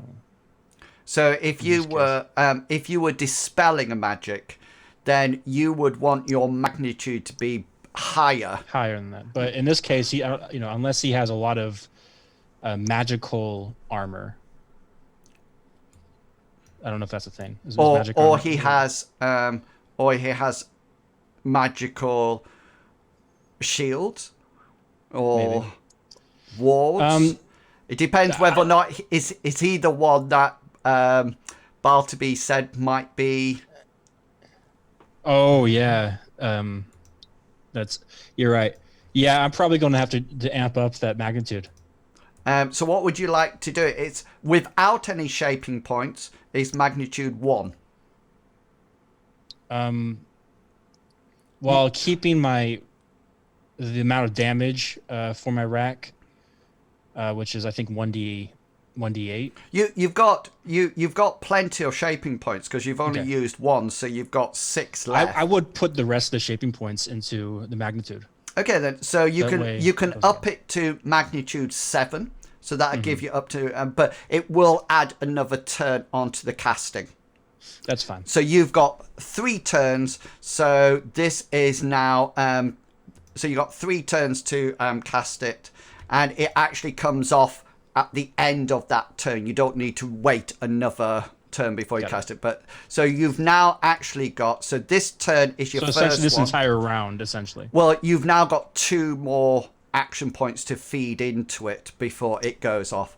Okay, so this now comes back up onto the top of the round. So this is turn 2 as we go through again. And, oh, my wolf has disappeared. Where's my wolf gone? 21. Now, he might have had some slight augmentation because of the enrage, but I'm just popping it onto my my weapon, my attack speed. So he's going to attack you, Hengist, with his fearsome attack, powered by bloodlust. And yeah, he gets 61 out of 89. He's coming in for your throat. Hengist would attempt to parry. Yeah, he is trying to bite at this point, just so you know. Okay. Hengist gets a 74. Yeah, and he sort of like takes a snap at you, but you manage to knock it to one side, and all damage is sort of like mitigated from that, but it takes you an action up. Cyrus, i.e. Zach in Cyrus's body, looks very calm, but he still looks quite subdued. He doesn't seem to be taking any action on his 19. Hazra, you're on 18. I am. Again, Hazra's a little bit confused about what Cyrus is doing. He's dropped his glaive, so he's going to, again, slap in the nicest, comforting way. He's going to go to Cyrus and he's going to slap him on the left shoulder to pick up your glaive. Fight, man. You fool! Fight! You need to protect. You need to protect Zach. Okay, roll an insight roll for me. My favourite skill in the whole world. Are you looking it or leaving it? No, because I do believe that Hazra is that minded, has that mind of mindset, shall I say? Yeah. You think it's almost as if Cyrus is not himself. You know, he's not reacting to you. He's been cursed. He looks like he's possessed. He's possessed. Glowing red eyes. He seems to be calmer, but he's reacting very violently to any noise or anything around him. Archer's thoughts on this is a city folk. Is in this mist is strange to him. He's out here. His normal bravado has seemed to be diminished by being out here. Yeah, nice. And now Hengist, it's you. So Hengist is going to use an action point to attack this creature. Yep. There we go. He's using his two-handed sword, unless I mention otherwise. 24 on 79 standard. So he would try to parry out the way. And yeah, he parries it. So I need hit location and then damage, and I'll take half of the damage. Hit location's the abdomen this time. Nice, thank you. And then damage is 7. 7. Abdomen, did you say? Yeah. Right. It's a shame because that's the maximum damage Hengist can actually do. Yeah. At the moment, but still 7's not bad. Yeah, 7 is enough to take him to 0. So he needs to make, if I can open the character, he needs to make an endurance check. Which he does fail, which therefore means he's got a serious wound in that, and he sort of like slumps to the floor unconscious. You'll be able to finish him off on the next round or your next go. Do you have any action points left? Hengist has no action points left, but he would like to use a free action if he has one. Yeah, well, let's finish this round because you've just done that. Bartleby, please, will you make for me a perception check? I would love to. This is not actually your action, which is a good... Could I use a point of luck to reroll? Yes, by all means. May as well give a good try at the last minute. Nope. No. So, from... here it goes again. Here. Getting knocked on the ground. Launching from the actual tree, straight towards you comes one of these beasts. It flies into you. It knocks you down onto the floor, and it does some damage in your 5. I believe that's my left leg. Not my left leg. 5, and it claws you there. I'm guessing 11. It's going to be 11 damage. It's not coming up. There it comes. 5 points of damage. Could you please make an endurance check for me? Oh, that's a good one. I'm still taking the 5, by the way, don't worry. And you... It turns down, it's swiped, and it used its special to try to bleed affect you. It was going for an artery to try to cause you to bleed out if it had done any damage to you. But luckily, Cyrus's damage resistant absorbs everything, and the special is cleaved away and protected from you. And Zach, Cyrus, Captain, it's you. I'm still. I should be on my second turn out of 3 for my. Yeah. I do want. I wonder if can I change targets from the one next to Hengist to the one on Bartleby? Okay, that would require you to redo your spell. No, I'll just keep going.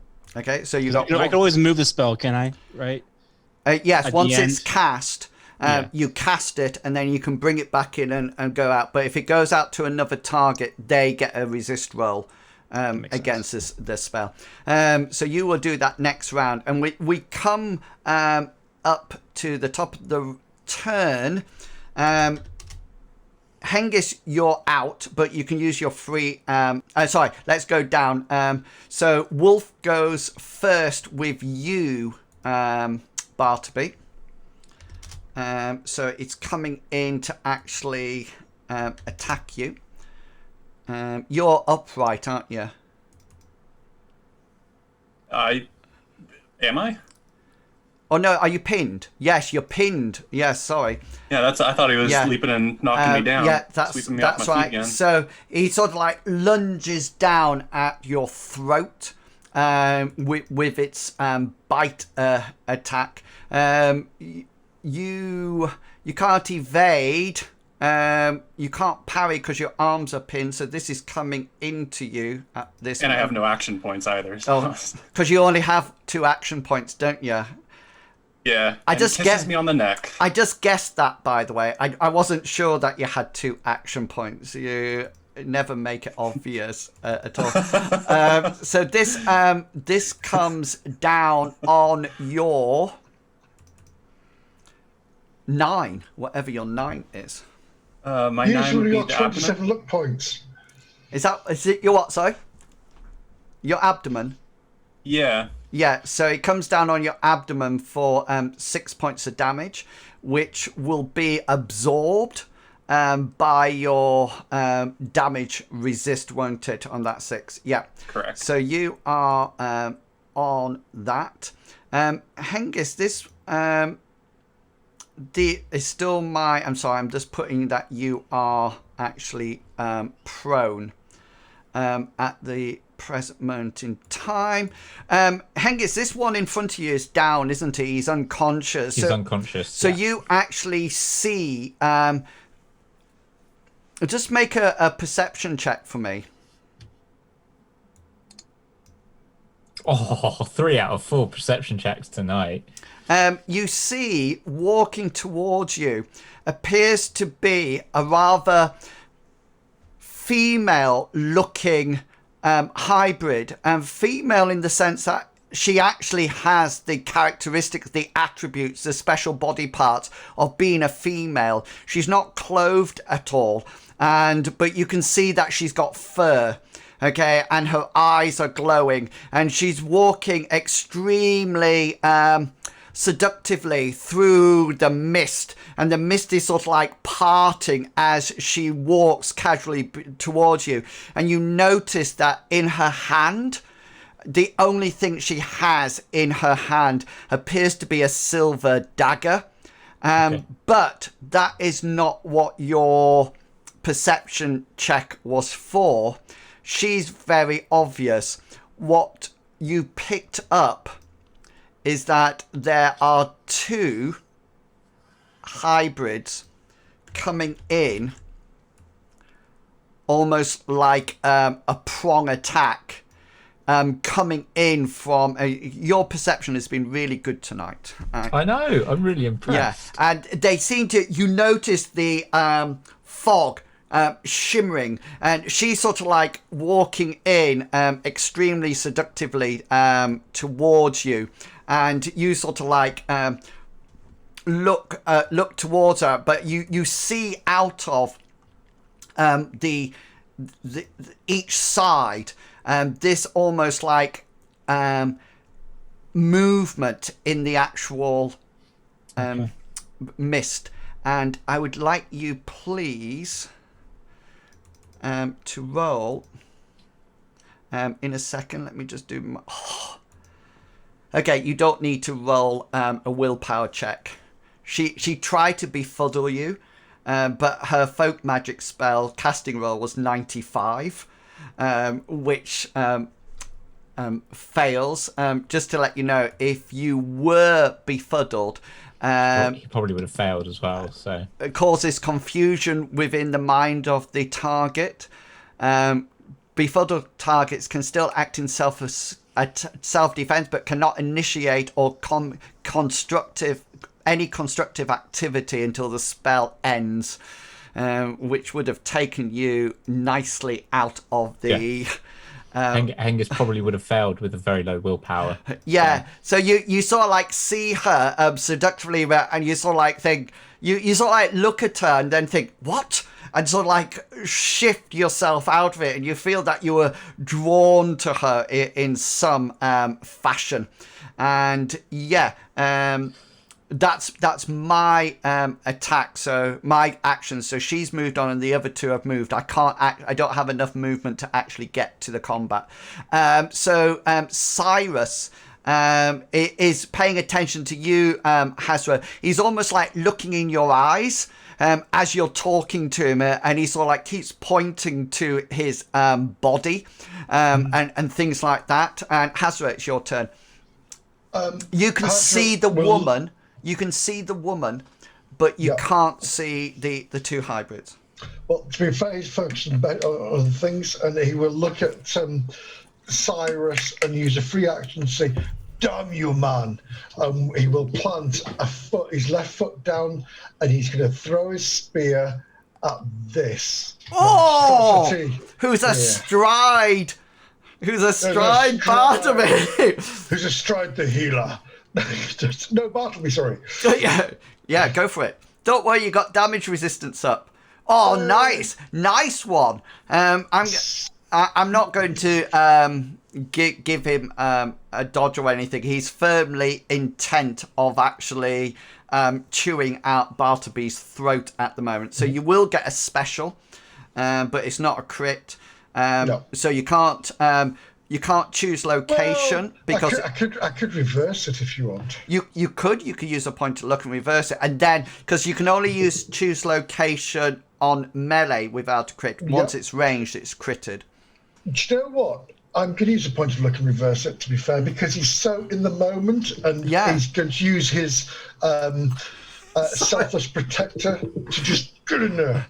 So he reversed to a 6. Yeah, and then it hits the wolf, and the wolf turns around and runs with this spear in it. No, do you know what he's going to do? He's going to use. Gosh, I didn't realise it was going to be that roll, to be fair. He wants to use Impale, and he'll still keep Impale, but he also wants to use Bypass Armour. So you go. Yeah. That'll cancel his natural armour as well, isn't it? Finds gap between natural worn armour. Yeah. So that's bypass fine. Armour. Yeah. And Impale. Okay, so 2 damage rolls, and we'll take the highest one. And you want location as well. Oh yes, yeah, good point. So hit location first, and then 2 damage rolls. So that's a 13. This is hybrid number 4. Right arm. Ooh, not my right arm. I know, it's one off from chest. Yeah. It's a disappointment. So 2. And you want 2 damage of Darth. throws. Darth has said in chat, it's that time of the evening. Everybody uses the luck points. Yeah. You know it's late when Hengist uses his. Okay, so 2 damage rolls. 2 damage rolls first. 6. 6. It takes the 7. 7. And when was it? 13 in his right arm. 7. That will take it. Oh no, let me get the right one. 3. That will take it down to below that. So this is his endurance check, nice. Which he actually succeeds, but it's actually taking him below the thing. So I actually don't. I need to endurance roll against your original attack, which your original attack is higher, isn't it? Because your original attack was 60. Yeah. 6 for crit. So you sort of like whack this, and you sort of like whacks him straight in the shoulder, and it sort of like penetrates into his shoulder and dislocates the whole arm as it sort of like penetrates into him, and the wolf sort of like lets out a yelp and sort of like falls back off Bartleby. He's actually incapable of fighting. He's obviously flat on his back somewhere, and then that's it. Hengist, you're up. What would you like to do? So Hengist hasn't got any actions, but he has got a free action. Yep. And using his free action, he's going to shout, "Watch out to the left and right." Okay. Cool. Bartleby won't have any. Zach, you will finish casting your spell, which means you can cast the spell. So I need invocation roll now. That can just come straight from your character sheet. This is nothing. I am going to roll luck Okay. to re-roll that. Roll it again. Come on, baby. Come on. Come on. Yes. Yes. Nice. So it comes off. I have a resist, I think. Yeah. One of them. Let me figure out. I can click on the thing and see. I think it's evade off the top of my head.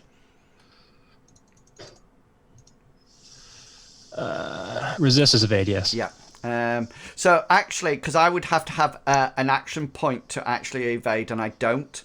I don't have any action points. So the spell. Unconscious as well at the moment. I think if it's targeting 3. Say again. Sorry. If he's targeting 3, you're unconscious as well. Yeah, so he's out of it. So the rack spell takes effect. So you sort of like whack it round, and it sort of like whirls around. And Zack in Cyrus's body looks absolutely amazed that he has just cast this rack spell, pulling out this fire tendrils, and you see him sort of like going. And looking even more worried and Hengist, you see this rack spell tie round the unconscious and sort of like sizzle and bring it up slightly as it does. I want to turn, or if I can use my any free action at this point, I just want to turn to Cyrus's body and say, "This is how it's done." Sorry, what was that? Yeah, and we're going into combat round 2. So everybody's got all actions back up now, and the wolves are coming first. Okay, then. So this one comes in first. You can parry out of the way of this or dodge it because you know it's coming. I'm just going to remove this racked one, just so it's. Okay. Just making sure. Yeah, it's like I didn't roll any damage, so I don't. Yeah, it's definitely dead, that one. Okay, so it's fine. Sure. So this one launches itself at you, Hengist. You can evade it if you wish. It does hit you. Hengist will attempt to parry. Yeah, nice one. He's got a 46. Yeah, and so you parry it out the way, so he's in combat with you, but then this one comes in to attack you as well, and it sort of like comes in to attack the same as the other one. You can use another action point if you wish. Oh, this one gets a crit. Oh, gets a 1! So you can beat it. The front door. You can beat it. That's a fumble. You could get a crit. What's your crit chance? So I don't know. Well, It's 79. 79 skill. Can I just say, Hengist? So it'd be use some 8. points to making me roll. You can do. But that'd be really bad. No, I don't mind at all. I'm having to. I think I've used my luck point to ask you to reroll that. Not a problem at all. No! I knew that was going to happen. That's happened to me as well. Okay. Yeah, it's happened to me as well. That's the thing. That's why I was umming and ahhing. Never mess with the GM. He has code. He knows what he's doing. Oh, no. So, do you wish to parry? I think Angus is going to have. Just get your coat. Go on. I'm trying to decide how quickly they came in because Hengist has parried one, so it's whether he's managed to get to the second one to parry or if you haven't seen the second one. No, you saw them both. You're just literally using up action points. Yeah, that's all you're doing. So you'll be down on the backswing. You'll be down to 1 at the end of the first pass. You will have no one action, and they still got 2 each. Yeah, Hengist isn't going to parry. Okay then. So in which case, he lands on you. You are now prone on the floor, and he has its attack. So this is coming in on your 2. That's a leg, I would have thought. It is. It is. It's the same leg that got pinched earlier. Oh, nice. And he's biting now. So 6 points of damage from the bite, which means that you take no damage, but he's actually on top. And Captain Kangaroo, as Zach, you see what's happening because obviously the hybrids have taken down Hengist, and so the front is completely and utterly open, and the woman, the female wolf, walks down to here, and well, she doesn't walk, she trots down, and then she launches herself over them at you. Quarterback move. And this is her roll. Yeah, so she launches herself over. Yeah, she's got dagger in one hand, in almost like a stabbing pose, and she just launched herself over towards you. You can evade. Just to let you know, you have 2 action points.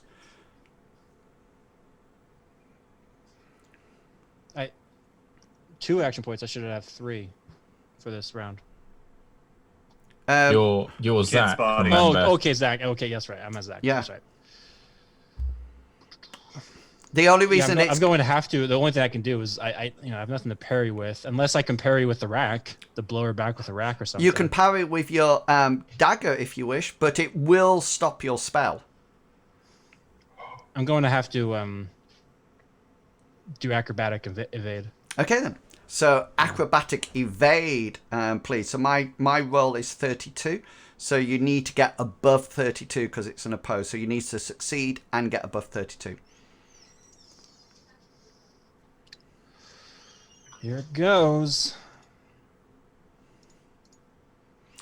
You succeed, but you don't get above. So she comes launching over and she takes you down onto the ground. Unless you want to use luck to re-roll it, you can if you wish. Shoot. Should I, guys? It's a close call. How do you feel role-playing wise? Just tell me before I put the icon on because it's a drat to take it off. Yeah, scroll. It's that one. No, because I got shield and everything. I think I got this. Okay then. So you go down on the floor. So she's actually. I'm just going to move people out a little way around there. So you've got Bartleby. You need to have made note what you're passive blocking. With the Aegis, how many slots do I have to block? I think it's is it a? Because it's enormous. Let's just post this out here again. I think it's 6. It's 80. I think you could just block it. I've got an enormous. Shield. How much? Enormous. Not to brag or anything, guys. Me with my 2 action points here. Yeah, you got 27 luck points, 2 action points, and an enormous Aegis shield. It'll be colossal eventually. Yay! Look, fear my I don't shield. think there's an enormous example. sure I there think it is. only goes up to huge. Yeah, there's only Table. huge. Yeah. So the Roman sectum is everything, I think, What? That's not. That on doesn't- on the table from memory. I would be guarding from the top down because of the leaping from trees mostly. Yeah. Huge. Huge is the maximum it goes up to, and that's 5 locations. Do they go up by Just 1 outline. each size? Yeah. So medium is 2, large is 3, huge is 4, but then a bigger shield, which is still huge, is 5, which I'm taking as the one that you've got, which is 5 at the moment. But then when you go up again with it to colossal, it will be 6. Can you see what I mean? So some huge shields have 4 locations. Some huge shields have 5 locations. There's nothing above 5. So, for example, a kite shield only has 4 locations. Well, yours is it's got that little exactly. Where, So where yours the is going to be. cover more. I think yours is going to be 5 at the size it is now, and then when it goes up again, it will be 6. 1, 2. Okay. So remember, they've got to be next to each other, so you can't do head, left arm, right arm, abdomen. No. They've got to be conjoined. Head, chest, abdomen. So, Mr. Pickles, Just protect my chest. That's all I ask. Is it possible to do everything but the legs then? Because that would be 2, 5 3, things, 4. or Yeah. do I need it to be on one side or the other? no, as long as they're connected.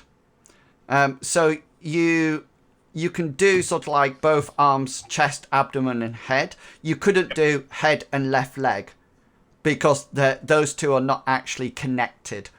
So Unless you like the... Oh, I'm not going to do it. Yeah. So everything but the legs. You just say you know where it's coming. So first of all, I've got to do my attack roll. Not my attack roll, to see where it's going into. And it's going into the 15. Right arm. So is that passively blocked? Yes. Yeah. It's not a leg, so it's So protected. passive block is the only thing that naturally combats a leaping attack. So, you know, that actually stops the damage altogether. You don't need to make an attack roll or anything. It literally just stops the damage. So your Amrail shield comes up and sort of like protects it. Protects him, but Zach, you are on the floor. Okay, Right. you are on the floor, but taken no damage. Right, we are now going into Cyrus. What do you want to do, Cyrus? Sorry, All right. Zach. Zach as Cyrus. Yeah. All right. So is she on top of me? Is Yeah. she trying to pin me down? Yeah. Is there any way that I can grab the knife, and if I can get my arm up, just shove it towards her chest? You can grapple with her. What would grapple? Would grapple be an unarmed check? Yes. I can do that. But remember, unarmed is a body check. So it won't be your current unarmed. It'll be Zach's body unarmed. All right. If that makes sense. So it won't be Cyrus's, because you're actually in Zach's body, and so an unarmed comes straight from his body skills rather than anything else. So his I think it's just strength and dex, but I'll check. Yeah, strength and dex. So it's not your strength and dex; it'll be his strength and dex to do the role, and he's not trained in it or anything. So, but if I'm trained in Battle Dancer, which uses unarmed, what does that make everything? well, it won't, because you're trained with your body. Oh, okay. So it doesn't matter. So you've regardless? taken across any of your mental skills. Yeah, I didn't know how that would play in like, you know, So what you- I've been you- trained at is and all that. So you can roll your unarmed, if you wish, or you can roll your brawn, which again will be his brawn, to try to release a hand. Let's do that. Let's roll his brawn, because his brawn might be more than mine. Well, his brawn is 27. It's more than mine. So roll. Just roll. Is it the same as yours? Mine's 23. Right. So just roll a 1d100. That's all. Okay. So /R space 1d100. Yeah, so you try to get his, and I imagine what probably happens is that you're quite used to maybe moving your arm against this, and you try to move it, and you suddenly think, where's all my muscles gone here? You know, as you try to push away. So they're weak right now. Yeah, and you do notice at that point that you try to get away and she pins you down and she's just grinning and there's a bit of saliva dripping out onto you. Hazra, Can I do a free action of just yelling help? yeah, you could do one free action per round, so this is your free action shouting help. Hazra, you're up. I do feel like I'm watching like Simba and that other lioness having a little. Yeah. Yes. Well, Hazra's. Can you feel? Hazra's seeing. Well, he's got a spear now, so he's going to charge, and he wants his spear back, but he's also seen Zach being attacked, so he's going to go in for the side here, and he's going to try and. How can I say it? He can use a brawn roll and try and push this monstrosity off. Yeah, so you can Maybe tackle it? I'm going to wrestle it, yeah. So that will be you can try to grapple it. I don't have grapple, do I? No, because what it is, it's literally as he does moves back, but grappling. So if you wish to grapple. An opposed roll of the unarmed skill versus the combat skill of the defender. If you win, then they establish the grapple, but if the defender wins, the grapple fades. As with evade, if one of the combatants achieve more or levels of success over his opponent, they may select an equal number of special effects. Could I augment my unarmed survival combat skill with my lump hefting, because I literally want to just hit this thing and roll off Zach. I want to grab her around the waist. No, you can't, but you can augment it with Selfish Protector. Okay. Which I think is which is a better fit. It's also here. higher, so thank you. Oh, drat! That'll make a difference for this roll. So I need to hit my augment roll, which is up here, and my skill level is 54. And submit. So 11% on my. What did we say on my Unarmed? Yeah. Not my nomadic skill. That's big pants. Temporary 11. That's gonna make a difference. Right. I'm coming for you, Zach.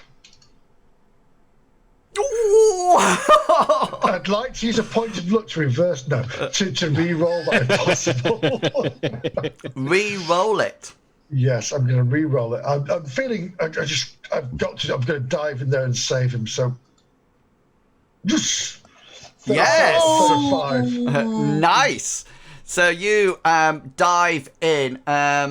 I use versus the combat skill of the defender. Do I have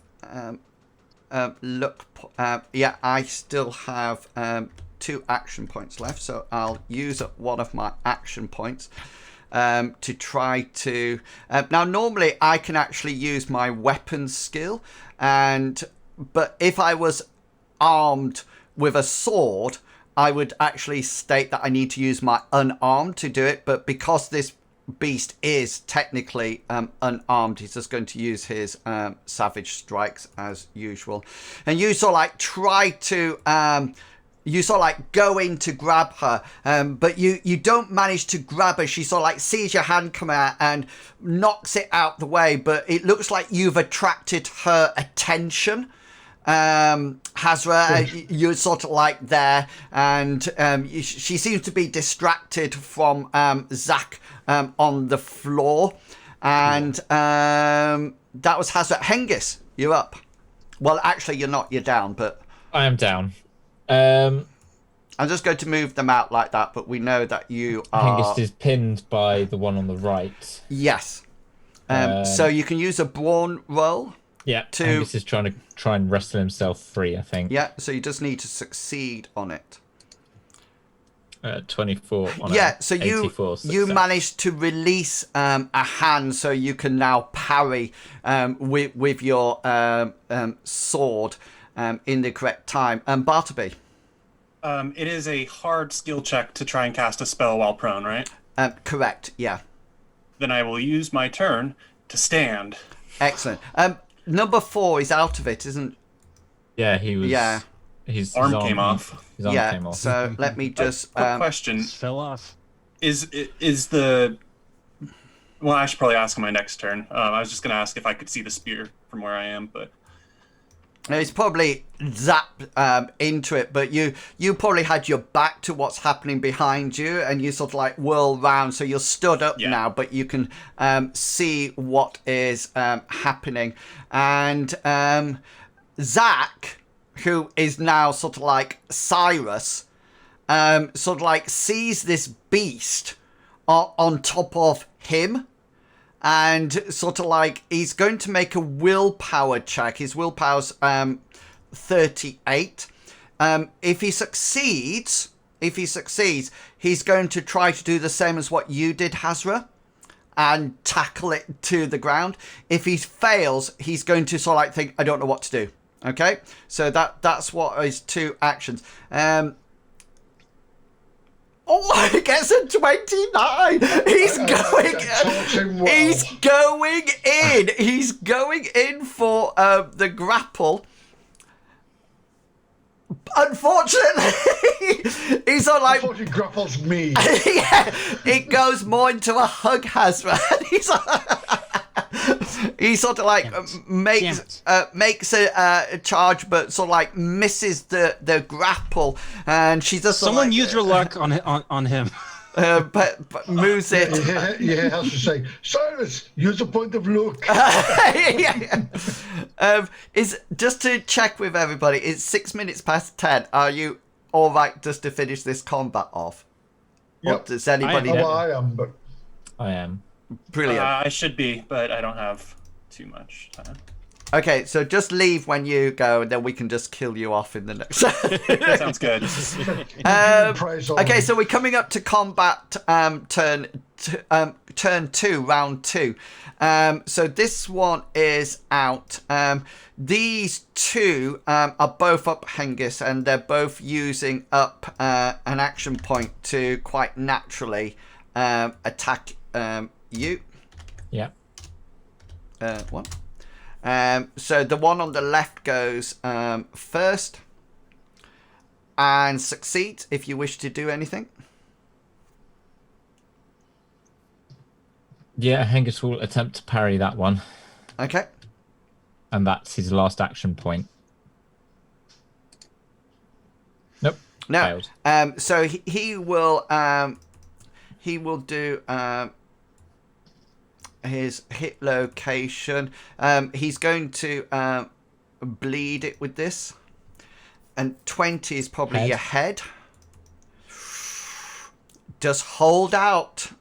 This is a bite coming down your head. 11 points of damage.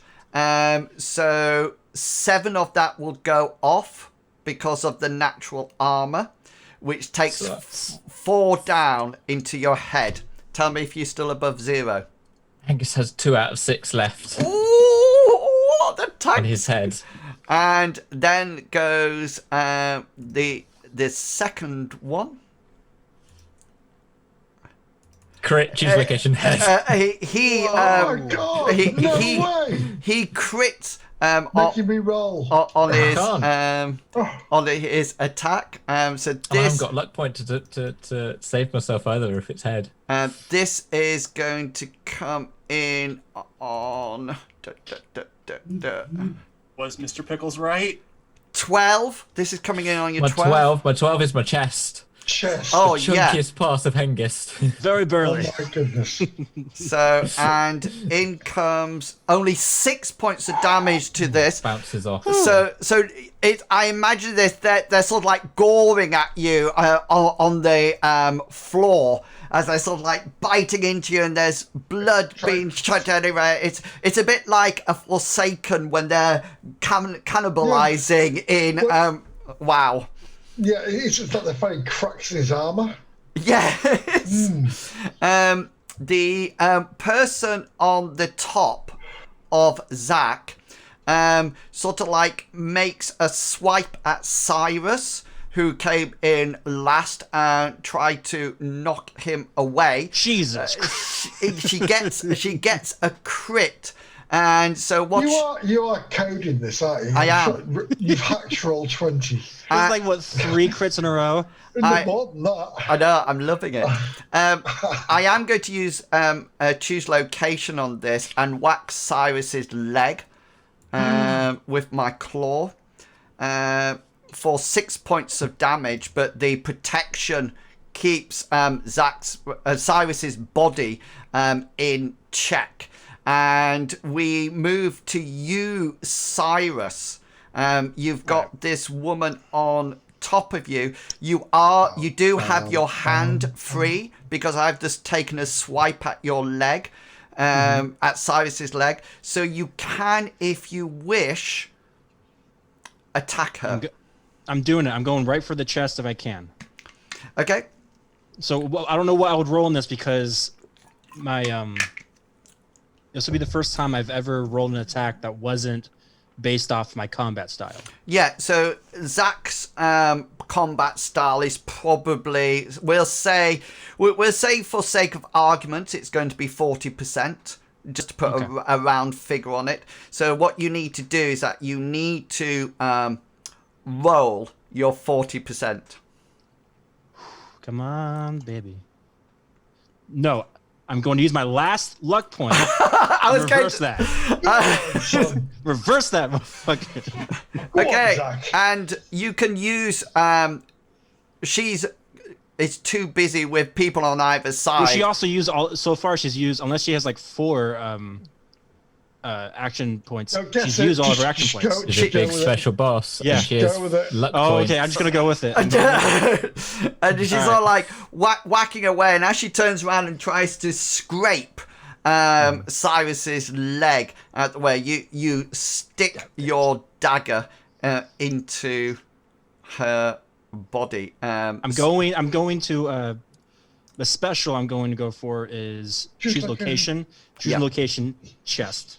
Heart, yeah. Heart, yeah. Do 1d4 damage. Awesome 80s band.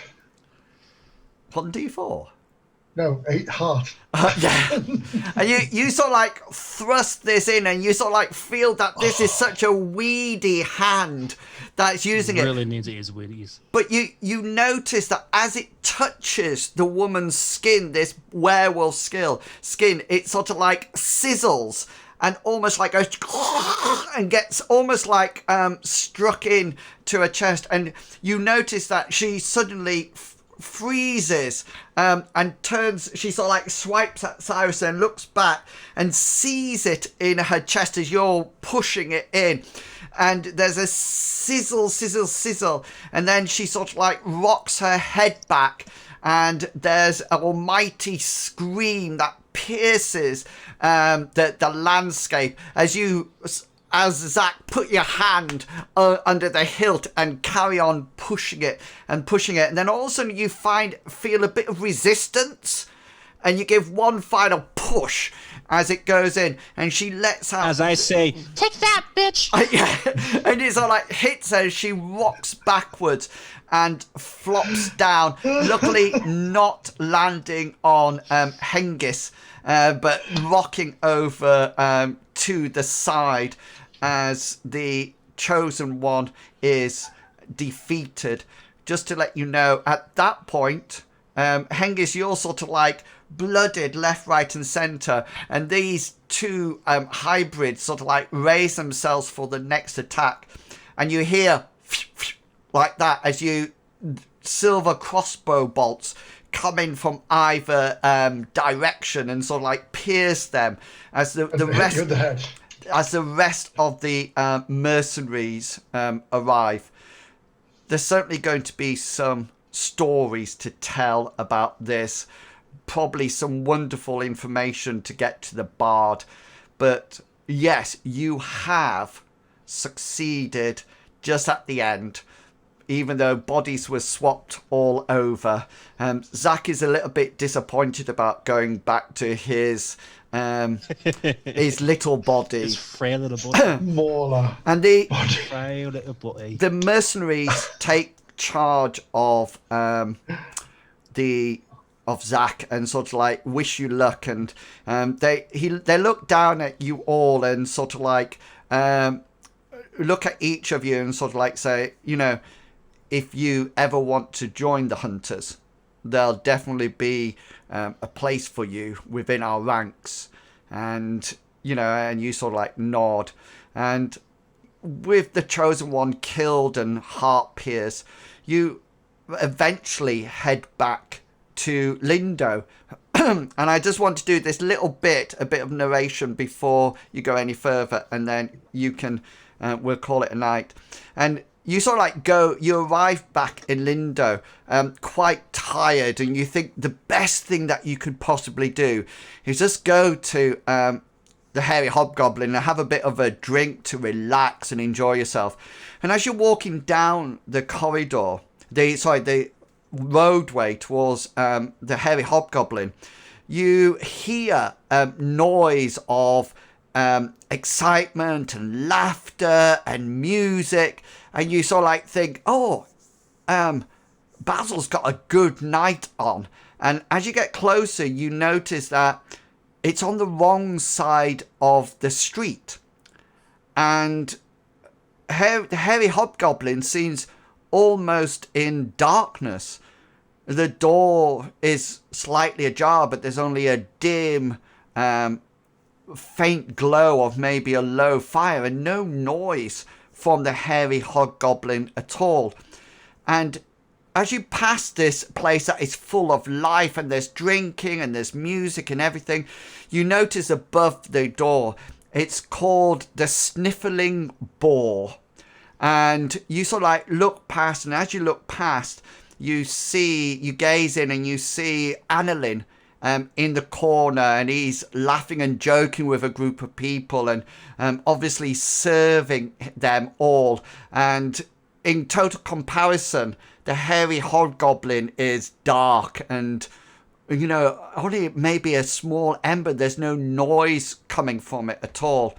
And as you look into the Sniffling Boar, you're not quite sure, but you think, just as the crowd part for that second and then come back in, you swear you see those defined features of Sniffer just at the back of the Sniffling Boar. For a moment, just as people moved, and you could swear that he was grinning at you as the crowd come back, and we'll end the adventure there. Got my spear back. Seconds. What will happen next time? Oh my life. We'll see. Never. None of us died. God. Almost dies. Hengist might have a major headache, but none of us. Hengist has got a couple of scars and like puncture wounds Yeah. at the moment in his face. Oh, we forgot about Ben. Not been in this adventure at all. Yeah. He's not. Okay. He's been doing whatever. I'm assuming he's been doing something with Maroth. He's been the doing last month. croquet with his hammer. I will post in the Discord chat how many experience points you will get for this adventure. So next time or next week, we will recover from this one, do some training, use up our experience rolls, and then carry on with the adventure to see what happens next. If there's anything that anybody would like to do that you think I might need to prep for, then do send me a private message on Discord so I know. What a session. Yeah, competition to the Hairy Hobgoblin. This is a whole movie. Yeah, it certainly is. It's fine. They've got their in. We've got Osiris. Yes, yeah. Just put Cyrus in the end. All I'm and he'll trying to kill say the is business Cyrus again. is kind of happy the Hairy Goblin might be closed down, because that means he no longer has to pay his tab. Yeah. And it might, Or might have been up. the prices might have been doubled due to Okay, so thank you very much, everybody who joined us in the chat today. Thank you to the players for acting and surviving, which is the most important thing. And just to say, Mr. Pickles, I'm sorry, you were wrong again. You overcame, although you were very close. I'm happy to be wrong. I'm happy in this case. I do think you were very close at one of those bites. So thank goodness for damage resistance. That's all I can say. Okay. That's the most amazing spell. Yeah. Isn't it amazing that he left it to now to cast it? Yeah. I'm a dramatic Nancy, right? Brilliant. I'm all about the drama. Everyone who's watching and players, please have a safe week. Look after yourself, and we will see you next week as the story of the Odess campaign continues. Until next time, look after yourself. Keep your face covered, keep your hands washed, and keep space away from other people. And we will all return safely next week. Until then, have fun, and I'll see you all later. Bye. Bye. Say goodbye. Bye. This video is sponsored by the design mechanism, the makers of Mythras. Mythras is a registered trademark of the Design Mechanism Inc., used with permission, all rights reserved.